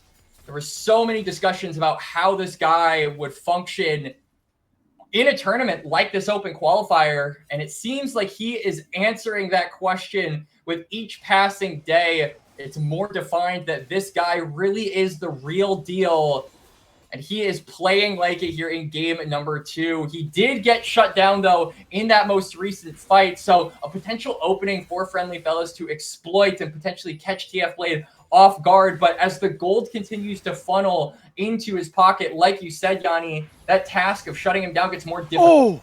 Big double stun there. Forces the cleanse out of Tyson. They're trying to turn around to Biofrost. He gets shunked very low. TF Blade from behind. Your fate's been sealed, Wixie. He is not able to escape. The stun's on Tyson. He's tagged. He's low. TF Blade shuts him down. And into the fight is Pobelter trying to find Griffin, and they do. A double kill for TF Blade. A 3-0 for Near Airport.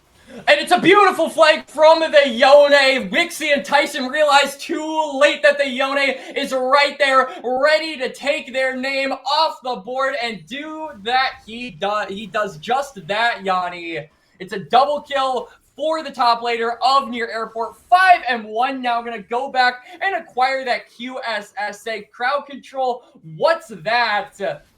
And it just continues to be a difficult game in the team fighting department for the side of Friendly Fellas. They might win a skirmish here and there, but the 5v5s are a completely different story, and one that seems to have a happy ending for Near Airport all the time. TF Blade, known for his side laning, known for his great trading, is seen as a pretty okay team fighter. Well, he's looking to be known for his great team fighting as well. Has really put Near Airport on his back this game. Credit to Near Airport. They've given him a lot of the resources to be the strongest member. Looking to answer the question, and I think if TF Blade carries this game, Near Airport would be the most complete team in the OQs. Of course, they might be a team that's going to be the first one to qualify, or even the second. Doesn't matter the speed of the games. But a complete team from top to bottom, not sure we were expecting that. For sure. I mean, there were questions around this team, right? Obviously, people were saying, oh, is Doublelift still in form? Is Pobelter still in form? These guys haven't played in a super long time, but one of the biggest questions was how will TF Blade operate on a team like this, especially when the caliber of competition in this open qualifier is the highest it's ever been in this event. This is by far the most stacked OQ of all time. And so TF Blade having to go up against some of the most storied tier 2 or tier 3 players, how would he do, right? And it feels like, you know, whether or not it's the players he's surrounded by, whether or not it's his own skill, whether or not it's a combination of those two things, he really is stepping up with these carry performances. And so many top laners are, you know, we're used to seeing them play these tanks, play these weak sides, right? Players like Lawrence have really made a name for themselves with that cultivated style. But TF Blade, he throws all of that in the trash bin. He plays his own style. He plays aggressive. And it has taken so many teams off guard throughout the course of this tournament. And it's why he's been so successful, Yanni. He plays almost like solo queue, man, just with a little competitive twist on it. It's been working very well for Near Airport. 35 seconds until this dragon is up. It could be a potential soul point here for the side of Near Airport. Rift Herald going to get dropped in the mid lane. I like this move here by the Friendly Fellas. Yep, because it's going to force a response out from Near Airport, and it will allow them time to, at the very least, gain control of this. River's done. Alrighty, flashes away. The rest of the team looking to link up Tyson there just to kind of create double space. teleport coming through. Look at the flank. All of a sudden, Wixie has to use his shift. TF Blade and Pobelter in the area. Doublelift down to half HP. This dragon is up in 3 seconds. A pressure cooker of a game, Quacks. The winner of this next fight could be the one to take it all away. Moosehater looking to walk up as the turret is under siege. TF Blade Blade is able to find one. He's got to slide out, and he's real low, and they want to chase down. He gets a big shield as Tyson's ultimate almost takes him down.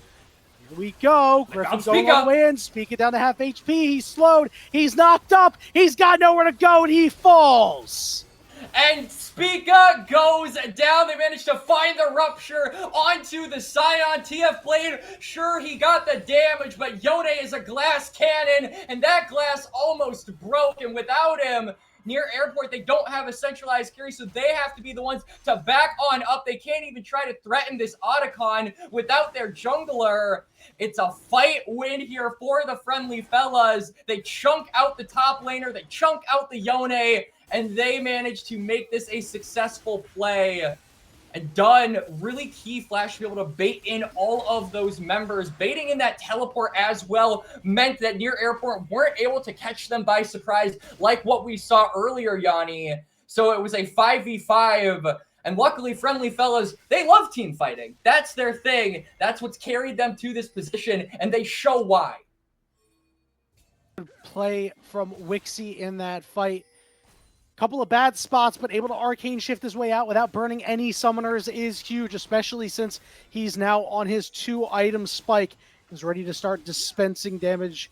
24.5 minutes. Baron up in 30 seconds. Otacon is on the top side, but hasn't really seen too much action as TF Blade is ready to fight. Spica getting in, and Chain of Crystal Arrow does not land on anybody, but this is a problem. Moosehater is just disconnected from his team, and he falls. Double Lift is able to escape, but he's got to burn both summoners. It's a 5v4.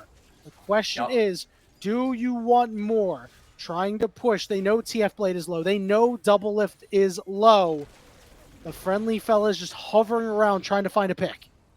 Yeah, they're going to go into the jungle, and they might be able to find Spica. The Scion does not have Flash, and he's also disconnected from his team, but he's also very, very tanky, so... Are you sure he's that tanky? He's taking a maybe. lot of damage. Dunn does a lot. Biofrost is again disconnected from his team, but Pobelter, as you mentioned, over the wall, ready to potentially make a big play. Biofrost is blown up. The stun's on Spica. Double Lift is off to the side. It's a disconnected fight. Is that Pobelter? Serve them all up, and TF Blade and company will knock them down. And good things come to those who wait. Pobelter waits for his moment, and he knocks down the members of the Friendly Fellas. A beautiful Shuriman shuffle sends them packing, and now all of them but Griffin are up. Moosehater is back on the map. He's in the mid lane.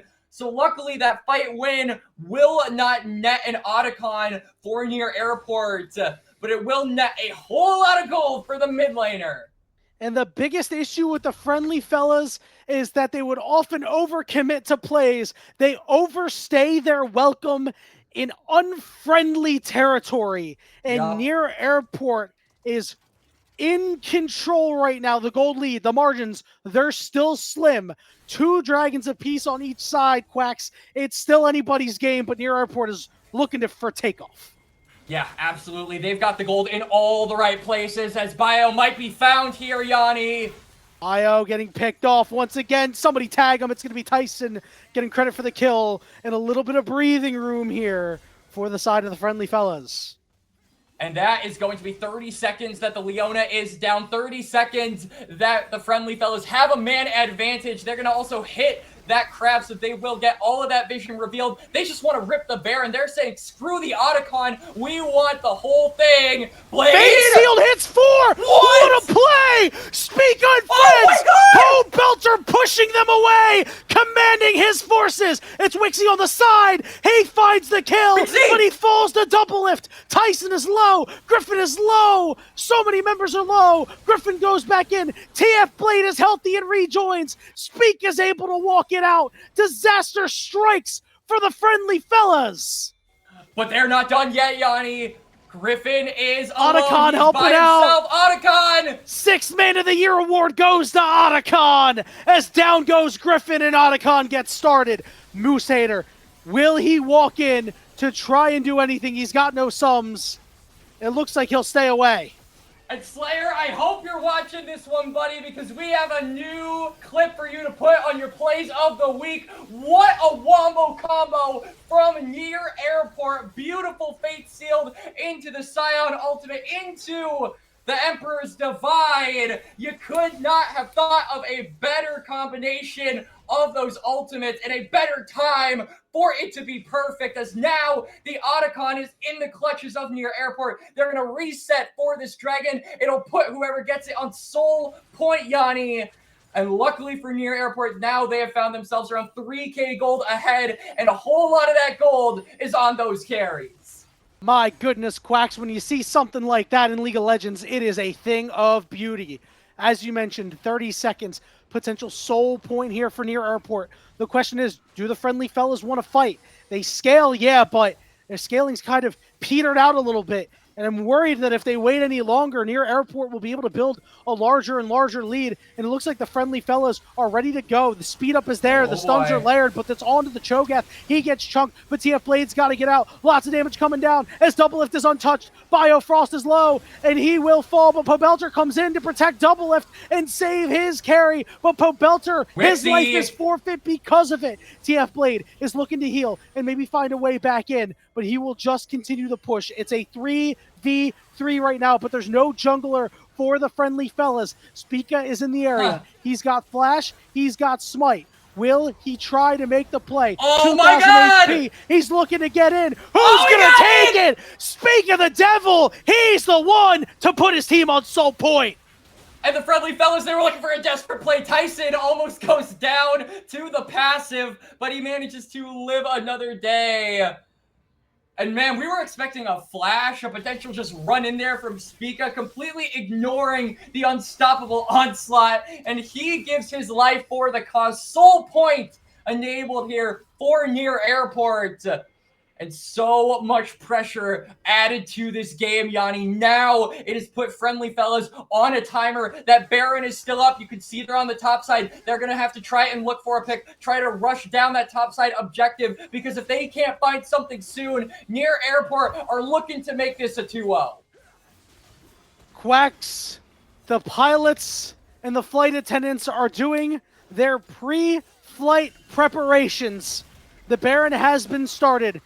The friendly fellas are desperate. You can feel it. Pobelter's flash is up. He's been making great plays. He has been a star in this game. And Enchanted Crystal Arrow goes down. Griffin gets tagged. Biofrost is rooted, takes a lot of damage. But Pobelter has him exactly where he wants him. The teams are looking to converge. They know they have to get back to the mid lane, do the friendly fellas. TF Blade over the wall. They spot out multiple members, but TF Blade wants to be the one to force the push, to force the friendly fellas back, as most of Near Airport have regrouped, taking control of this bot side jungle.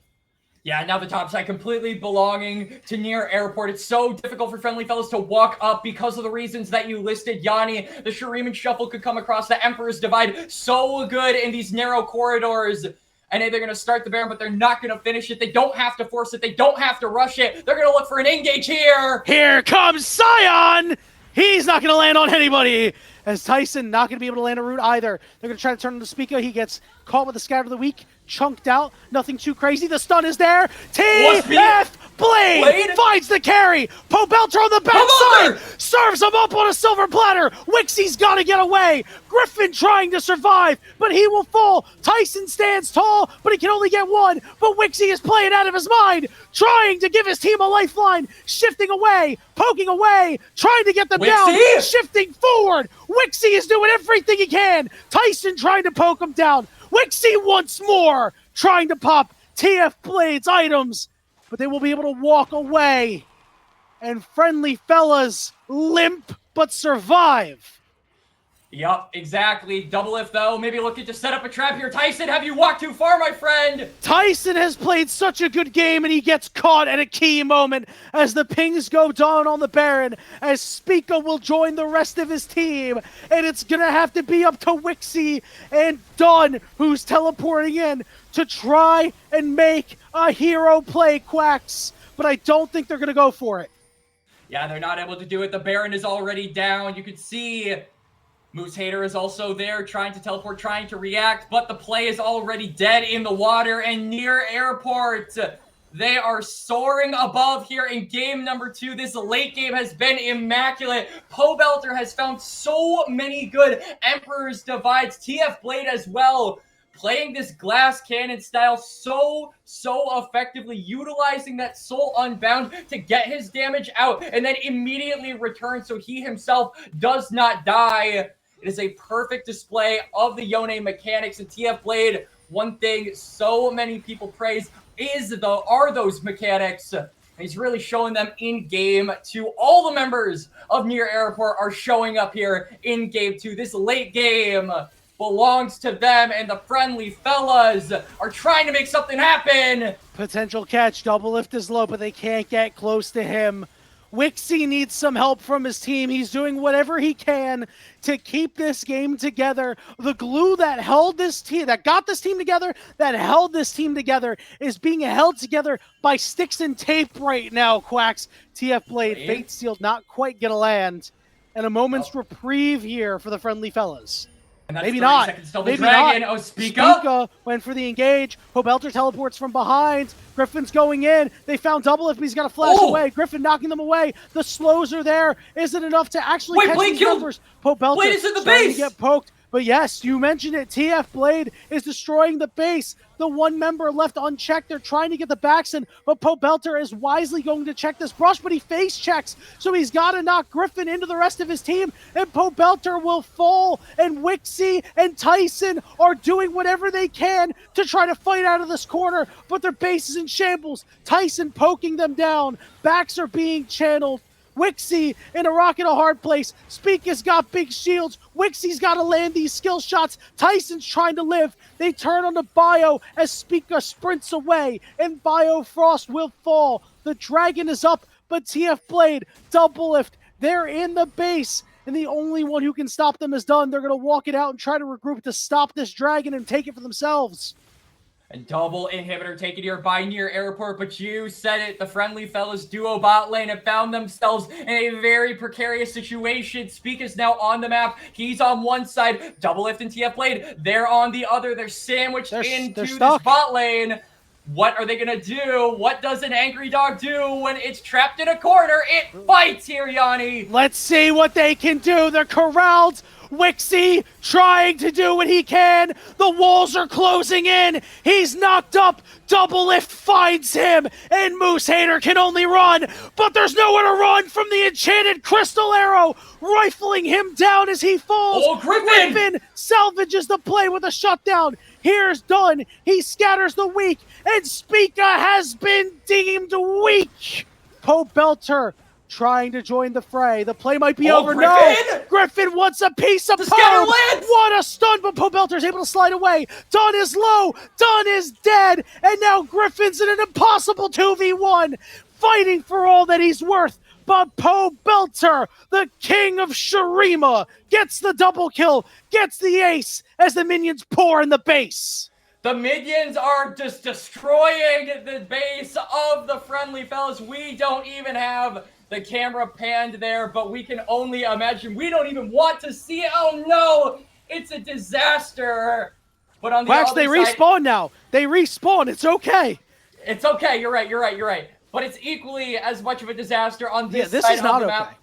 Biofrost and Pobelter, they're going to get the Ocean Soul acquired for Near Airport, and get your first class tickets, get your pretzels, get your Sprite from the flight attendant. We are lifting off as Near Airport, and our destination might just be a one more stop away from the NACL. This Ocean Soul is going to be so tough for the Friendly Fellas to fight through. You got a lot of burst in the way of Dunn, but there's a problem. Everybody else is sustained damage, Quacks. Yup. That is a problem.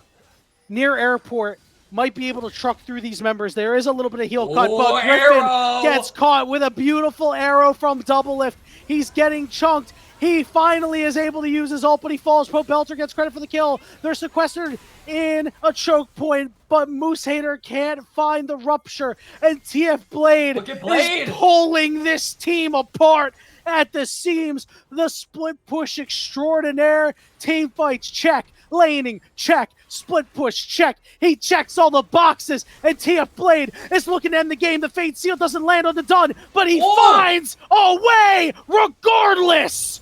Moose Hater potentially in trouble, getting poked down. Tyson's engaged. Everybody manages to escape. Pope Belter goes golden under the turret, but the knockups, the damage is there. The Nexus exposed near airport 2-0. Near airport, still undefeated. One more game from their entry into Tier 2 League of Legends. There was no doubt in anyone's mind how strong this squad would be. But man, oh man, even against some of the best teams here in the open qualifiers, they are showing up and they're making it look easy, Yanni. Man, look at this damage chart. Poor Wixie, man. Tyson gets a lot of credit. He played really well. But man, this game was so hard for somebody like Dunn to play, who played the early game pretty well. But there was just so much disruption coming through. TF Blade was just ridiculous this game. Never allowed Dunn to set his feet when he was around. Knew the target that he had to kill because it would only be a matter of time before Ezreal would run out of room in some of these fights. Quacks, what does the friendly fellas need to do to give themselves a lifeline? It's so difficult to see a light at the end of the tunnel if you are friendly fellas, because you're going against these guys that ride off of the momentum, right? These are players that know how to win. Yanni, they have been around the scene so long that winning League of Legends is just what they do. It's second nature. They've been around the competitive scene so long, they know all the secrets, all the tricks, and it seems like they don't need any tricks in order to pull a win out of this bag, because man, they are just playing so cleanly. So really, it just goes back to what does friendly fellas do, right? That is the question. And I feel like it has to be going back to basics, right? Playing your comfort, playing as well, really digging deep into that champion pool, right? Because you have to keep in mind, we are in a best of 5 fearless, right? The further you go into a series like this, the more unorthodox the drafts are going to get. And friendly fellows, they're no strangers to the unorthodox, right? They have had so many instances where they have pulled out picks that you wouldn't necessarily expect. And so I want to see the unexpected in game 3. If you are going to go down as the friendly fellows, you go down your way and you go down in style. You go down swinging. The friendly fellas, the power of friendship is going to have to reign supreme, Quacks. We'll see if they have the ability to make this a series because their backs are against the wall.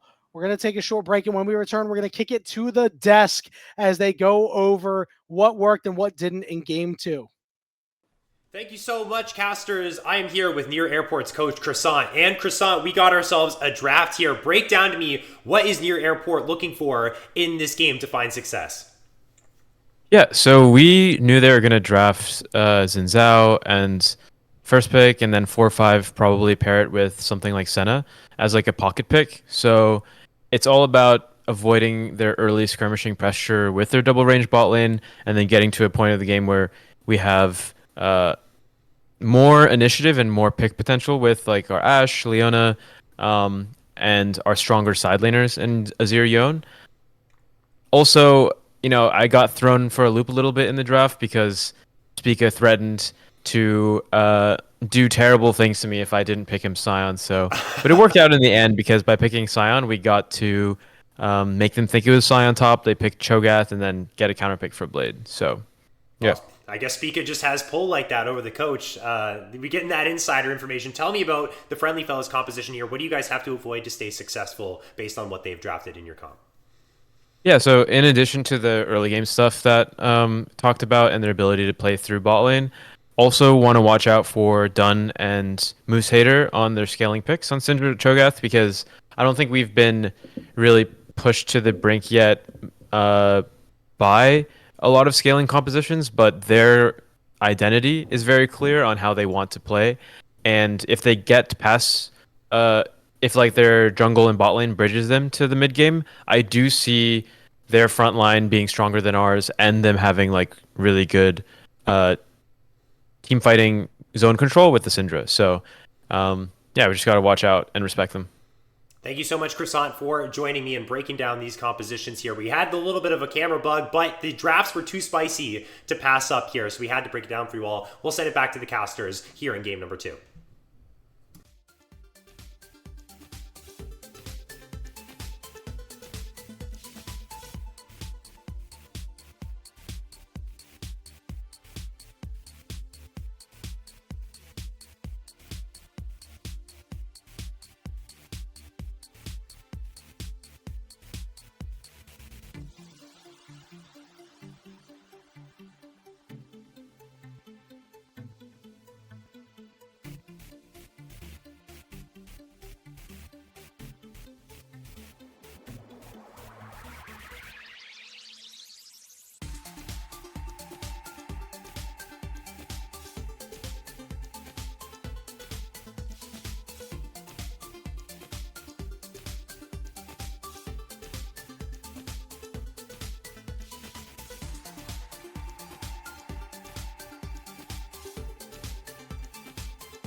Welcome back to the desk here as Salty Run Back and Tide Esports bring you a featured matchup in the NACL qualifiers 2025. We have gone through 2 games so far and had some awesome plays, some questionable picks, a lot of things to break down. But I think the best way to start with this game too is to do 2 exact things. 1, we got to talk about the TF Blade Yone, and 2, we got to let Alorum here cook with his top lane knowledge about how this they just want to rip the Baron. They're really saying, wins. screw the Otacon. We I want the whole we're thing. right here, we're getting Fade sealed hits 4! What a play! Speak on friends!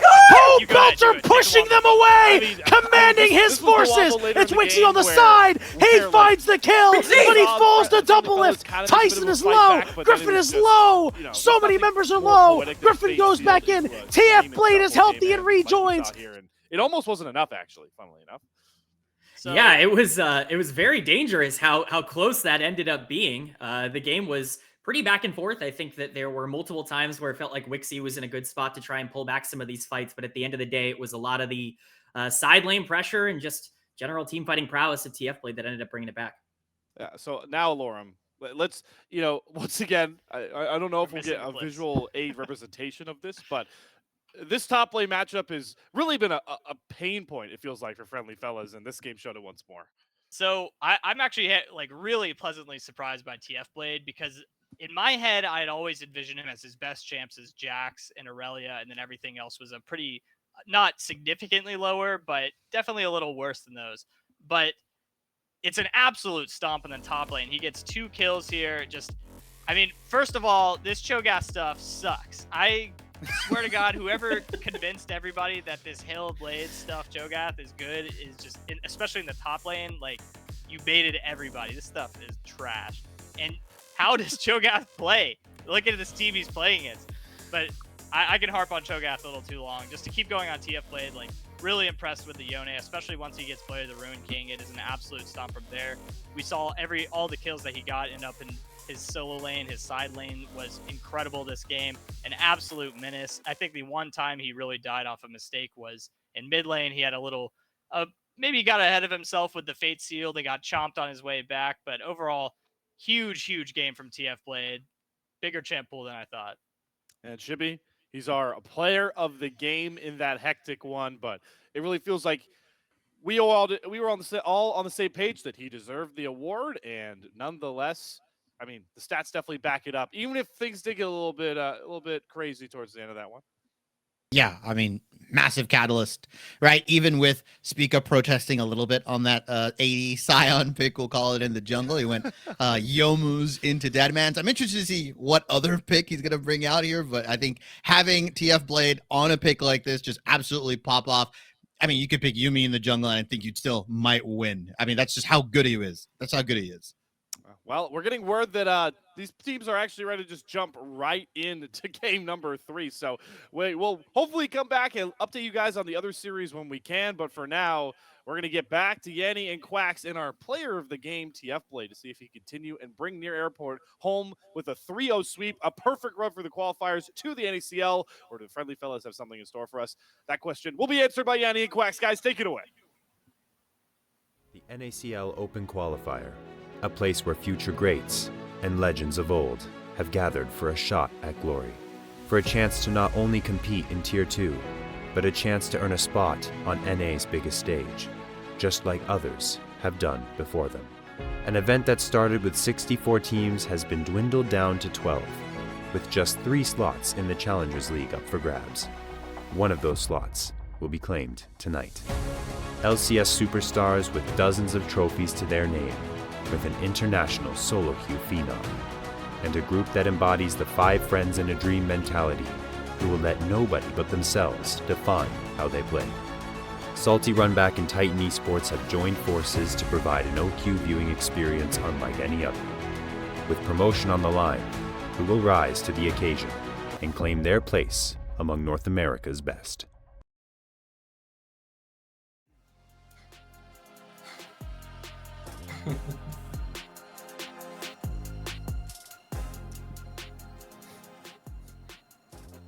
What's going on, everybody? Welcome back to the NACL Open Qualifiers, the qualification match to get one of the first 2 coveted spots into the NACL. Near Airport up 2-0, dominating in the first game.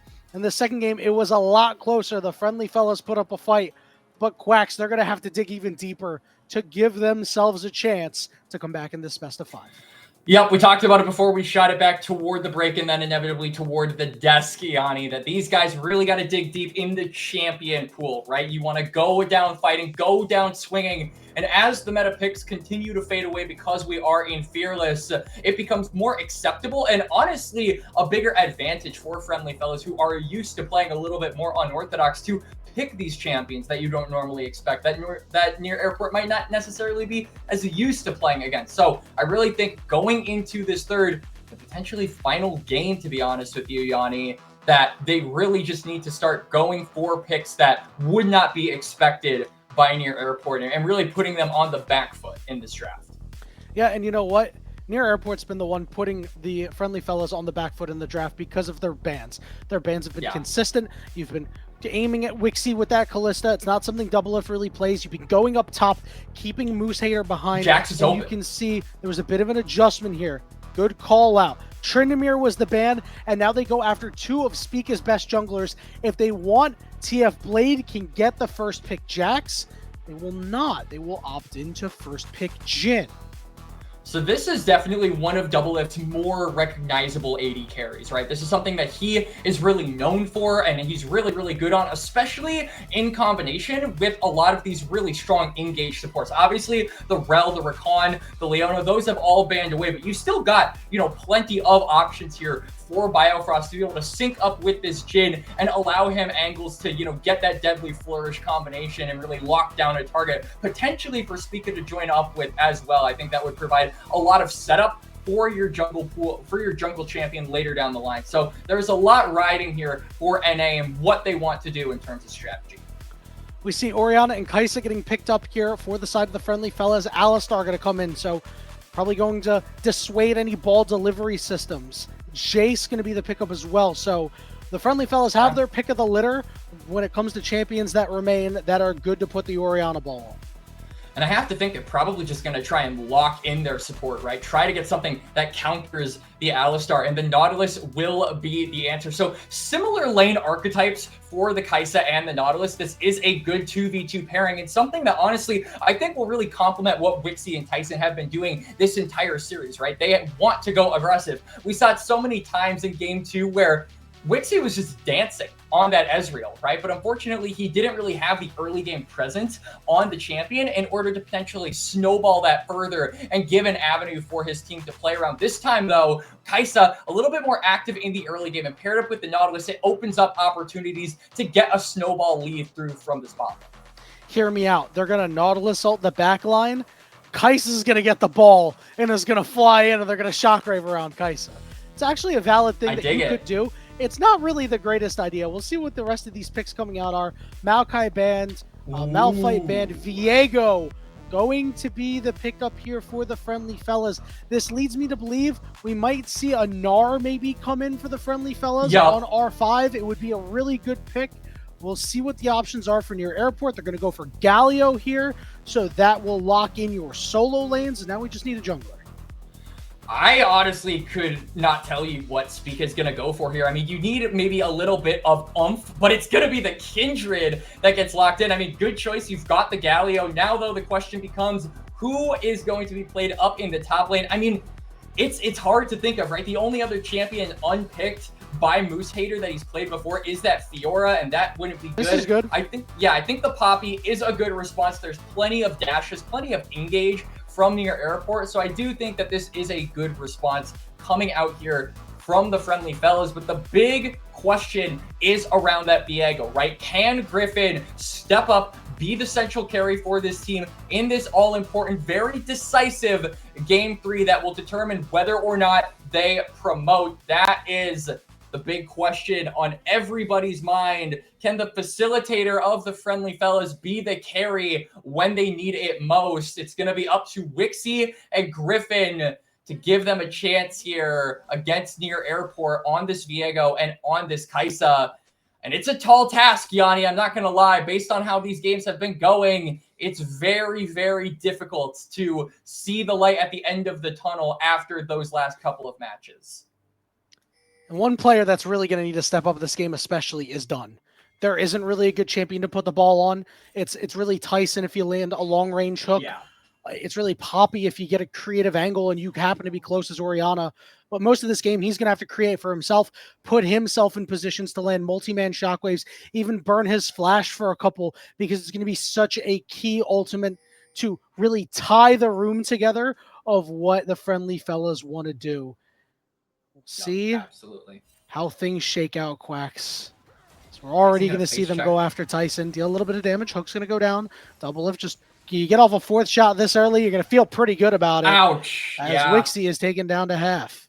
Already forced to pop a pot in the lane as well, so we'll be down a little bit of sustain here for the time being. The silver lining, though, is that Spica's pathing up toward the top side and not toward the bot lane.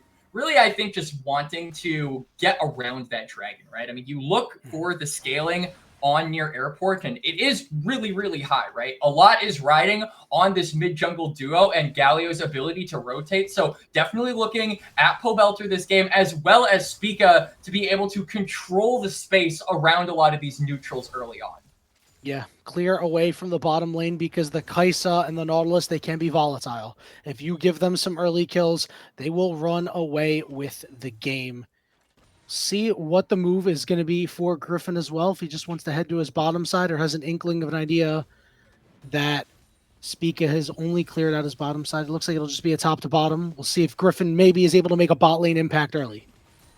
Yeah, there's no vision around this bot lane. Biofrost and Double Lift not warding, so he could look for an aggressive play, but that wave crashing does mean Biofrost can get down some vision and potentially spot out where Griffin is going to be. As we see a trade in the mid lane, range versus melee, this is always kind of the conundrum that you find yourself in as the Galio. Early trading, not good unless you can land that Justice Punch, and the kind of, it does mean that he's going to have to play a little bit back. So Griffin will probably have some priority around this mid lane until Galio gets some magic resist under his belt.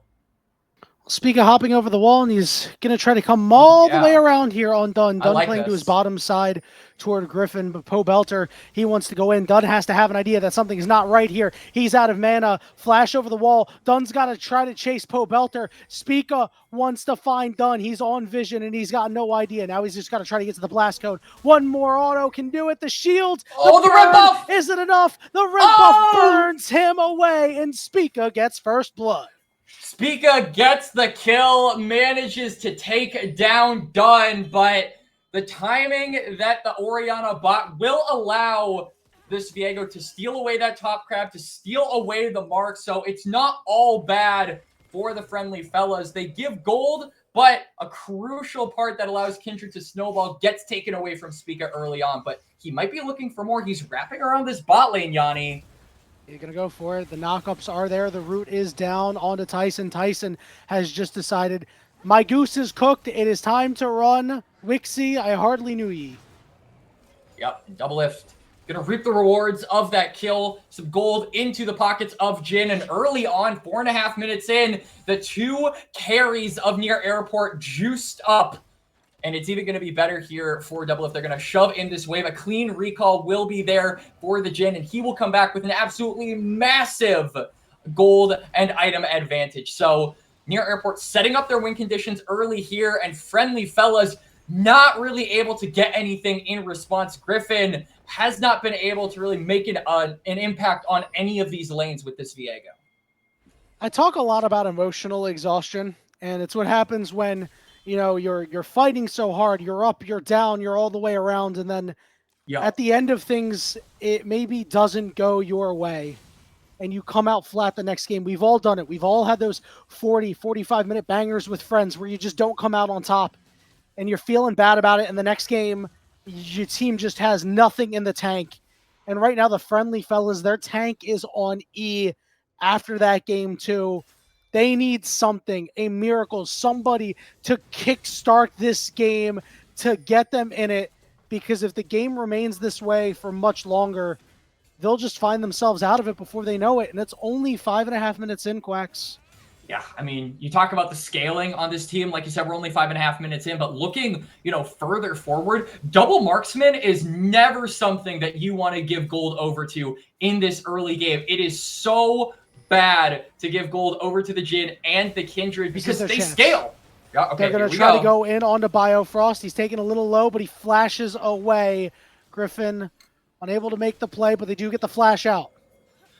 So they know where the Viego is. It is Griffin on this bot side. So the green light is there for Spica as TF Blade might be going for a solo kill. Uh-oh, he might get it too. The Poppy Hammer coming through. Who's going to get it? What a flash by TF Blade! Oh! And he finds another solo kill on Moose Hater. How does he do it every game, Yanni? TF Blade is just absolutely destroying Moose Hater in the laning phase. We were so excited to see this matchup play in principle before we got into the games because of how good Moose Hater has been this tournament at just neutralizing lanes, at stalemating them, and making it difficult for any top lane opposition to get a lead through those first 14 minutes. But TF Blade has completely circumvented that advantage for Friendly Fellas. Root down. Wixie has to get away. Double lift with the fourth shot. Doesn't look like it's going to land. Oh, man. TF Blade has played these games before, Quacks. He is just absolutely dominating. Trying to maybe make a four-man play onto the bot lane. Griffin is going to walk over a ward. Level 6 for Wixie. I think you just have to try to go for it, but the wave isn't large enough. There's just nothing that the Friendly Fellas can do. And not only is the wave not large enough, but Pobelter is in a position where he has the hero's entrance, he has the space in order to roam on this Galio. Spica is also on the bot side of the map after resetting and getting those grubs. So all of Near Airport would be there to back up that dive, and now Tyson's going in. Tried to land the hook. It's Biofrost with the knock-up, the headbutt, trying to get him closer to Spica, but they're going to turn on Tyson, and Spica will find another. And now Wixie, he's got to get out of here. The threat of a dive is certainly on the table. Spica's got flash, has the Lamb's Respite. The wave is pushing in. And yeah, he has to completely abandon his turret, back away, and sync up with his jungler. No. This might not even be enough. What are they doing? doing? Barrier, Lamb's Respite. Health bars are low. They need to find a way away from Griffin. Double lift walking in. Fourth shot lands, but he's got to reload. One more will take him down. And you mentioned the hero's entrance on the side. It keeps Spica upright. 6 kills to nothing. Tyson can't find double lift. It's a cacophony of errors. Friendly. They can't do anything to Friendly Fellas. The knockups are there. Dunn is taunted. Dunn is dead. It's falling apart at the seams, Quacks. This game is in a bad way. Yep, it's just a monopoly of kills over to Near Airport. Yet again, they're playing the fights better. They're quick on the trigger. Spica was patient, letting Dunn walk closer and closer into the bot lane. He makes his presence known at just the right time. And all of the members of Near Airport, where the gold needs to be, that's where it is. You can see 3 kills onto Spica. Already has the Kraken Slayer here, Yanni, and the other side, Double Lift, getting closer and closer to that Collector. It's an absolute disaster here for the Friendly Fellas. And 4,000 gold in less than 10 minutes. What can you do as this team? You don't even really have scaling either. Like, no, you have to hope that Griffin takes over the body of the most fed member on the team. You catch them out somehow. You catch Spica with his Lamb's Respite down, and you take him over, and then you start carrying the fights with his items. But Quacks, I just don't see it. I don't see it either. It's really just hoping that Near Airport mess up, that Griffin can get some gold into his pocket as this Viego. But just look at the disengage as well from the side of Near Airport. Look at how hard it is to kill their members, barring, some of the tanks like TF Blade, who will be tankier on this chase, and Pobelter. You've also got to deal with the Lamb's Respite. You've got to deal with the Unbreakable. There are so many different tools in Near Airport's arsenal that just prevent them from dying and allowing those resets from Viego to come through. Hook down from Biofrost as Double Lift wants to get some damage down onto Tyson. He's at half. Teleport's coming in. Oh, Knockups to no. there. Double Lift is knocked up. He's stunned. They've CC'd him well. Oh. Dunn's teleport means a shutdown will go over to Wixie. And the sign of life. Yeah, for the time being, Griffin gonna walk up here. Dragon coming up in about 45 seconds. You can see Griffin maybe trying to lay a trap. Not for jungle, but potentially for Pobelter as the flank is coming through here by the Viego. But look at how tanky this Galio is. I do not think he's dying. Yanni, hot take. I know. Yeah, that take is hotter than those wings that you ate yesterday, my friend. It's hotter than Forsets. Yeah, exactly. As things are just going from bad to worse. It is a 4,000 gold deficit. TF Blade has one plate left to take, man. A Moose Hater, credit to him for keeping the CS close here, but this is just so impossible to play in this lane. Yeah, for sure. It's done. I think this is impossible Good for him flash. to play. Good Flash. flash.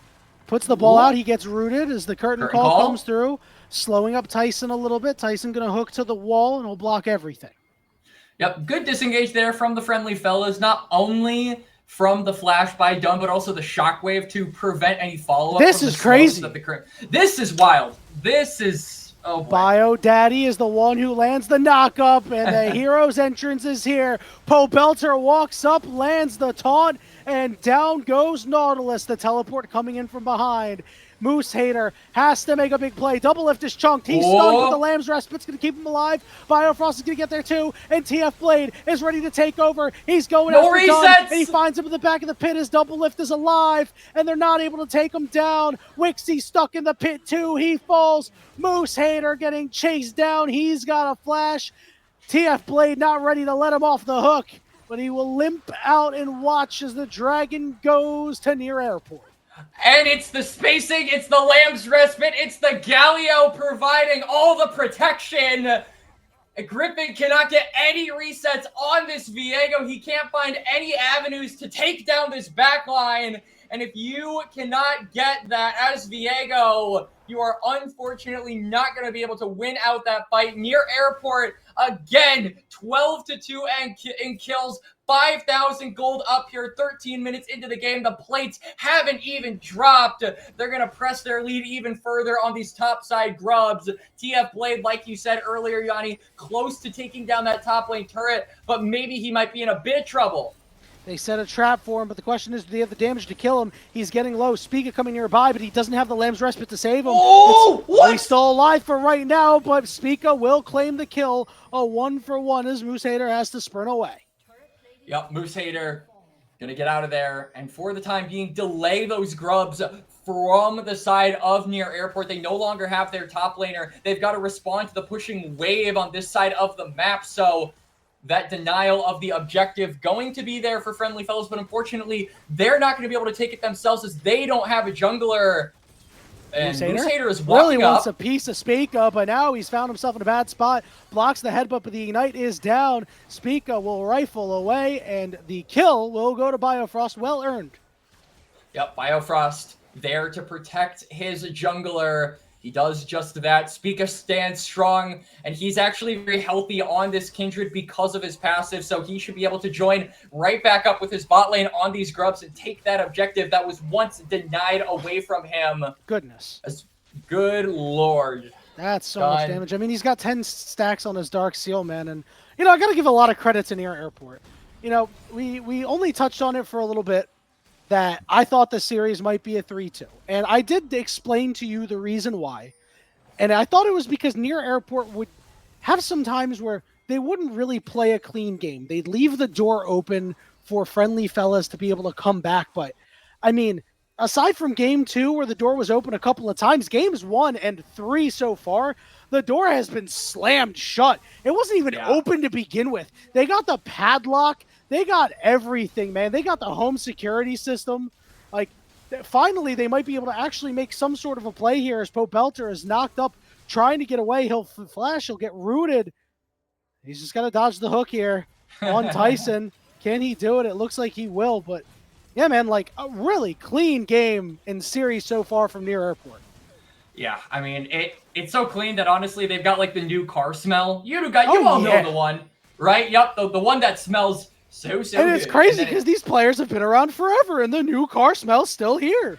Yep, absolutely. It's absolutely wild to see, and really, kind of thinking ahead potentially to the NACL as it looks like near airport, unless they really drop the ball, they are going to be our first team that potentially promote here, Yanni. I'm really excited to see what TF Blade is capable of, right? As a player, many people.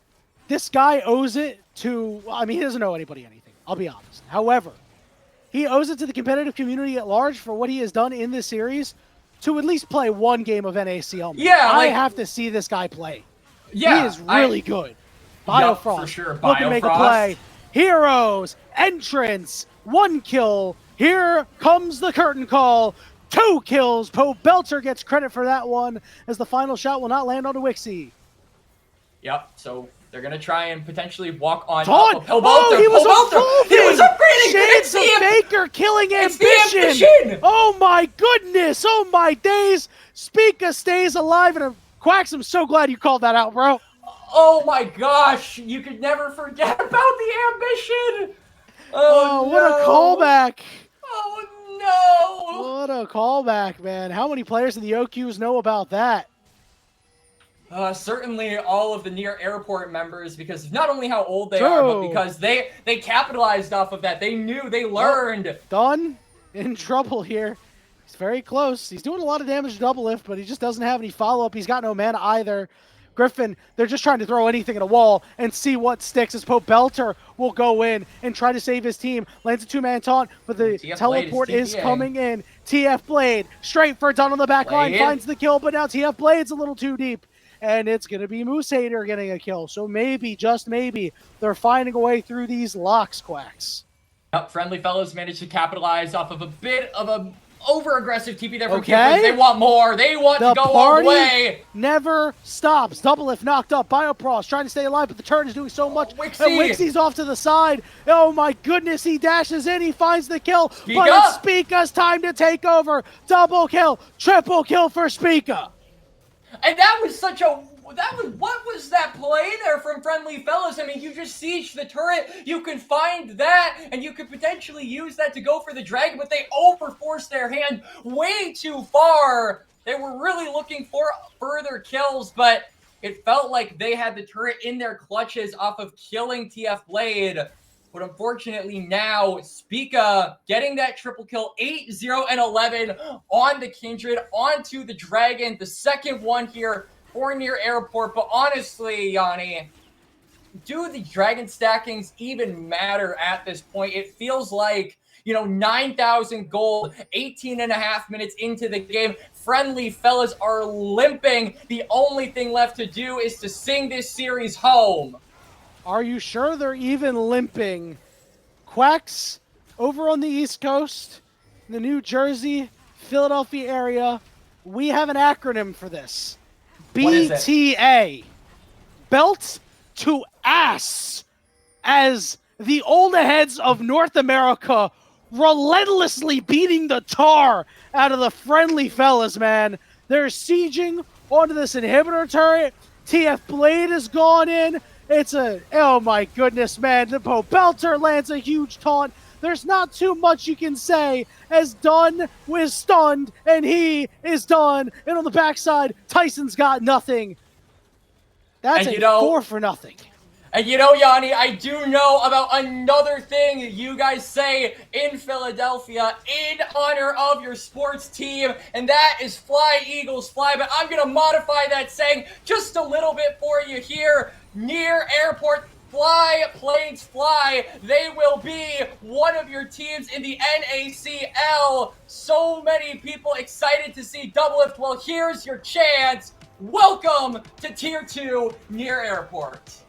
We are now calling boarding group 1, Near Airport, taking flight to the NACL in dominant fashion, Quacks.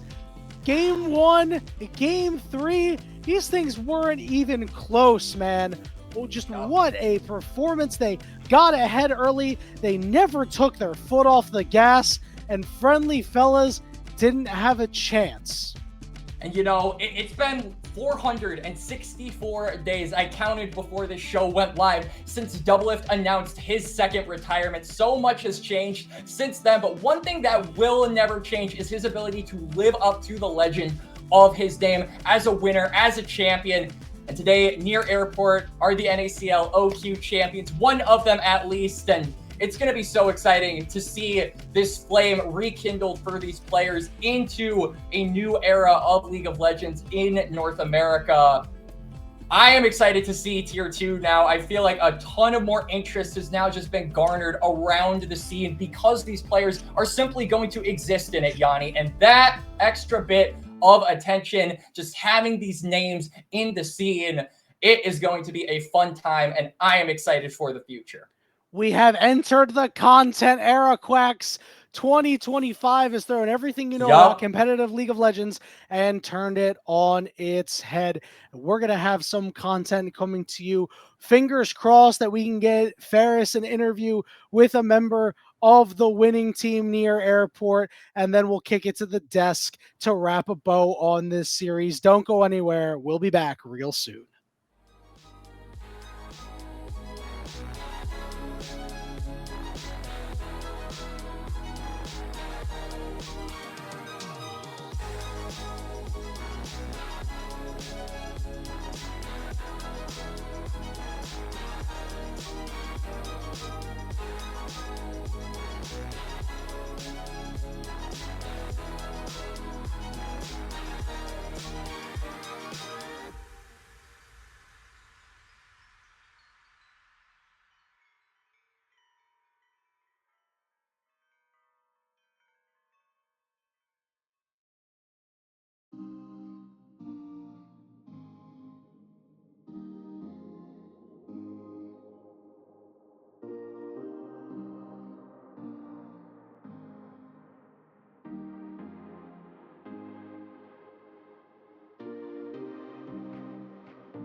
Welcome one, welcome all back to the desk and into the new world where we have double lift near airport, all of the gang into the NACL. They grab the first spot into tier 2 and also go through an entire tournament run of this qualifier format, a format that if it did not exist, this team may not even be here, but they did not drop a single game and they moved to the first team into the NACL. Let's get a quick reaction to this game 3 in Alorum. We got the right clip loaded, man. Talk to me about this top lane dominance from TF Play. Oh man, I mean, top gap. You should be typing that in the all chat at the very end of this.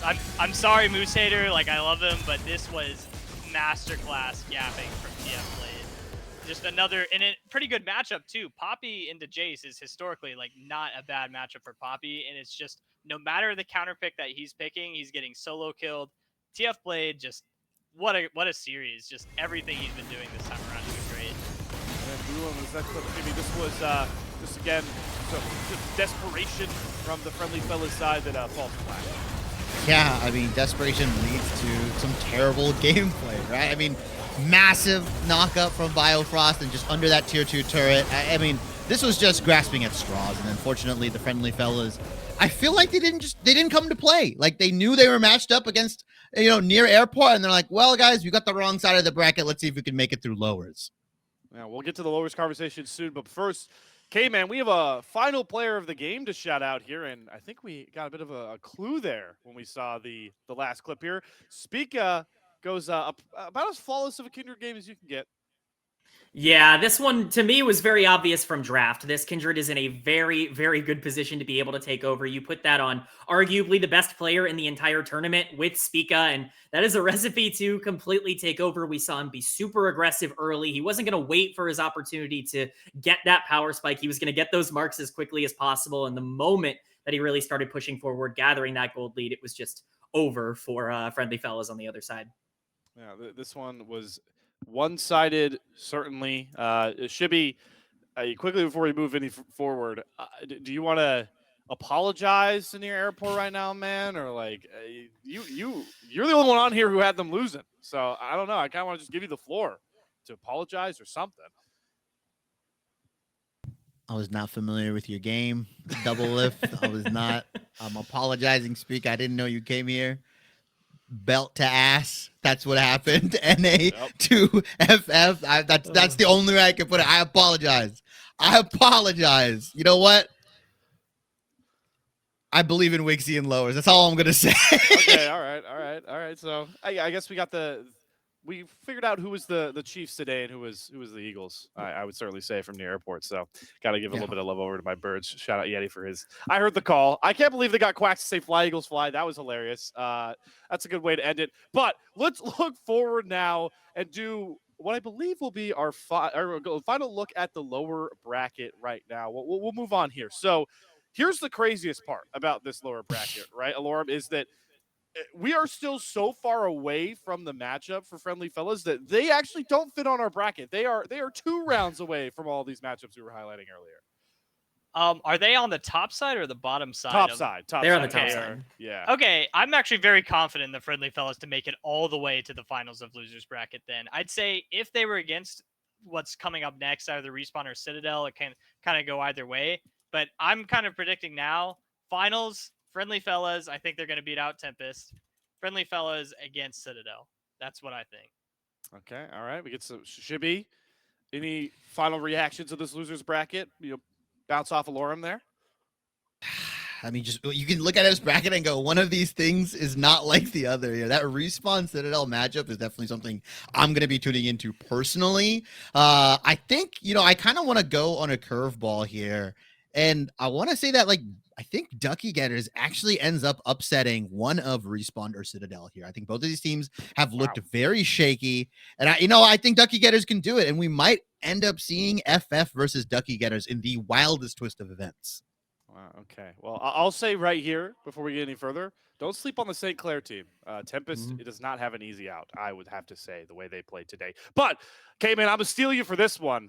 It's time for our final game alert, folks. We'll get a final look at the other matchup on the side of the bracket. It is tied 1 apiece currently, and we go into game 3. We jump right to 50 minutes, K-Man, because we got Elder Steals. It's chaos.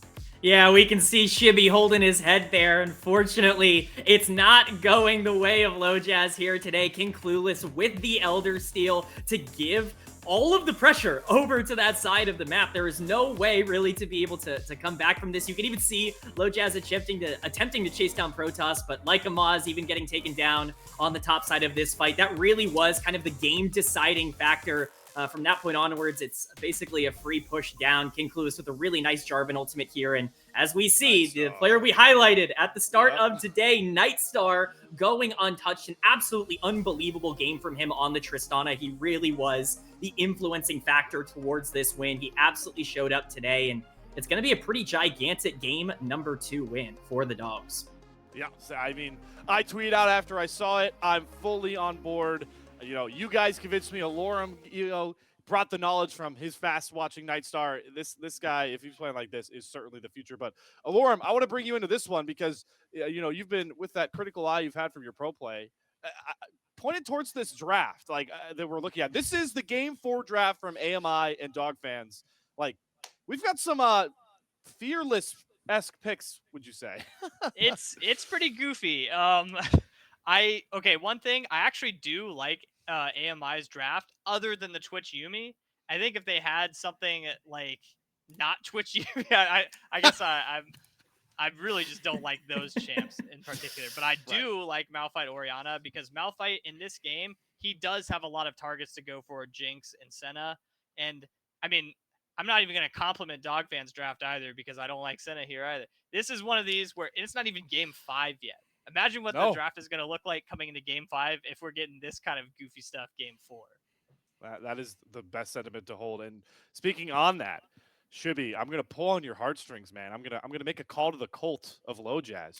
Are we getting to game 5? Are you confident enough that we're going the distance? Listen. I predicted 3-1 for AMI. It should have been 3-1. I don't know what dark forces are out there. The false prophets, the gods that are coming in are doing something. But I think I can call upon the power, the shamans. I'm gonna go back after this show. I'm gonna go in there and sacrifice a goat or something. And I think we're gonna go to game 5 here. I might have to sacrifice double lift potentially.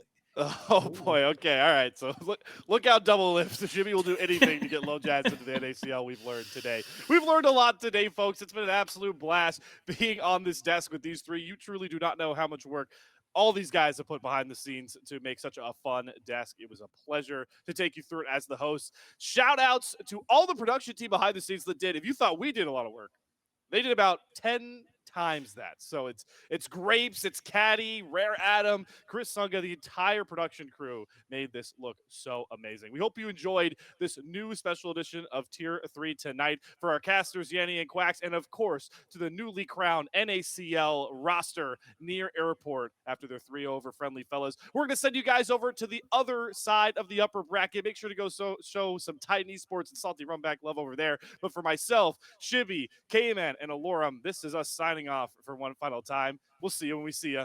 Take care, everyone.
like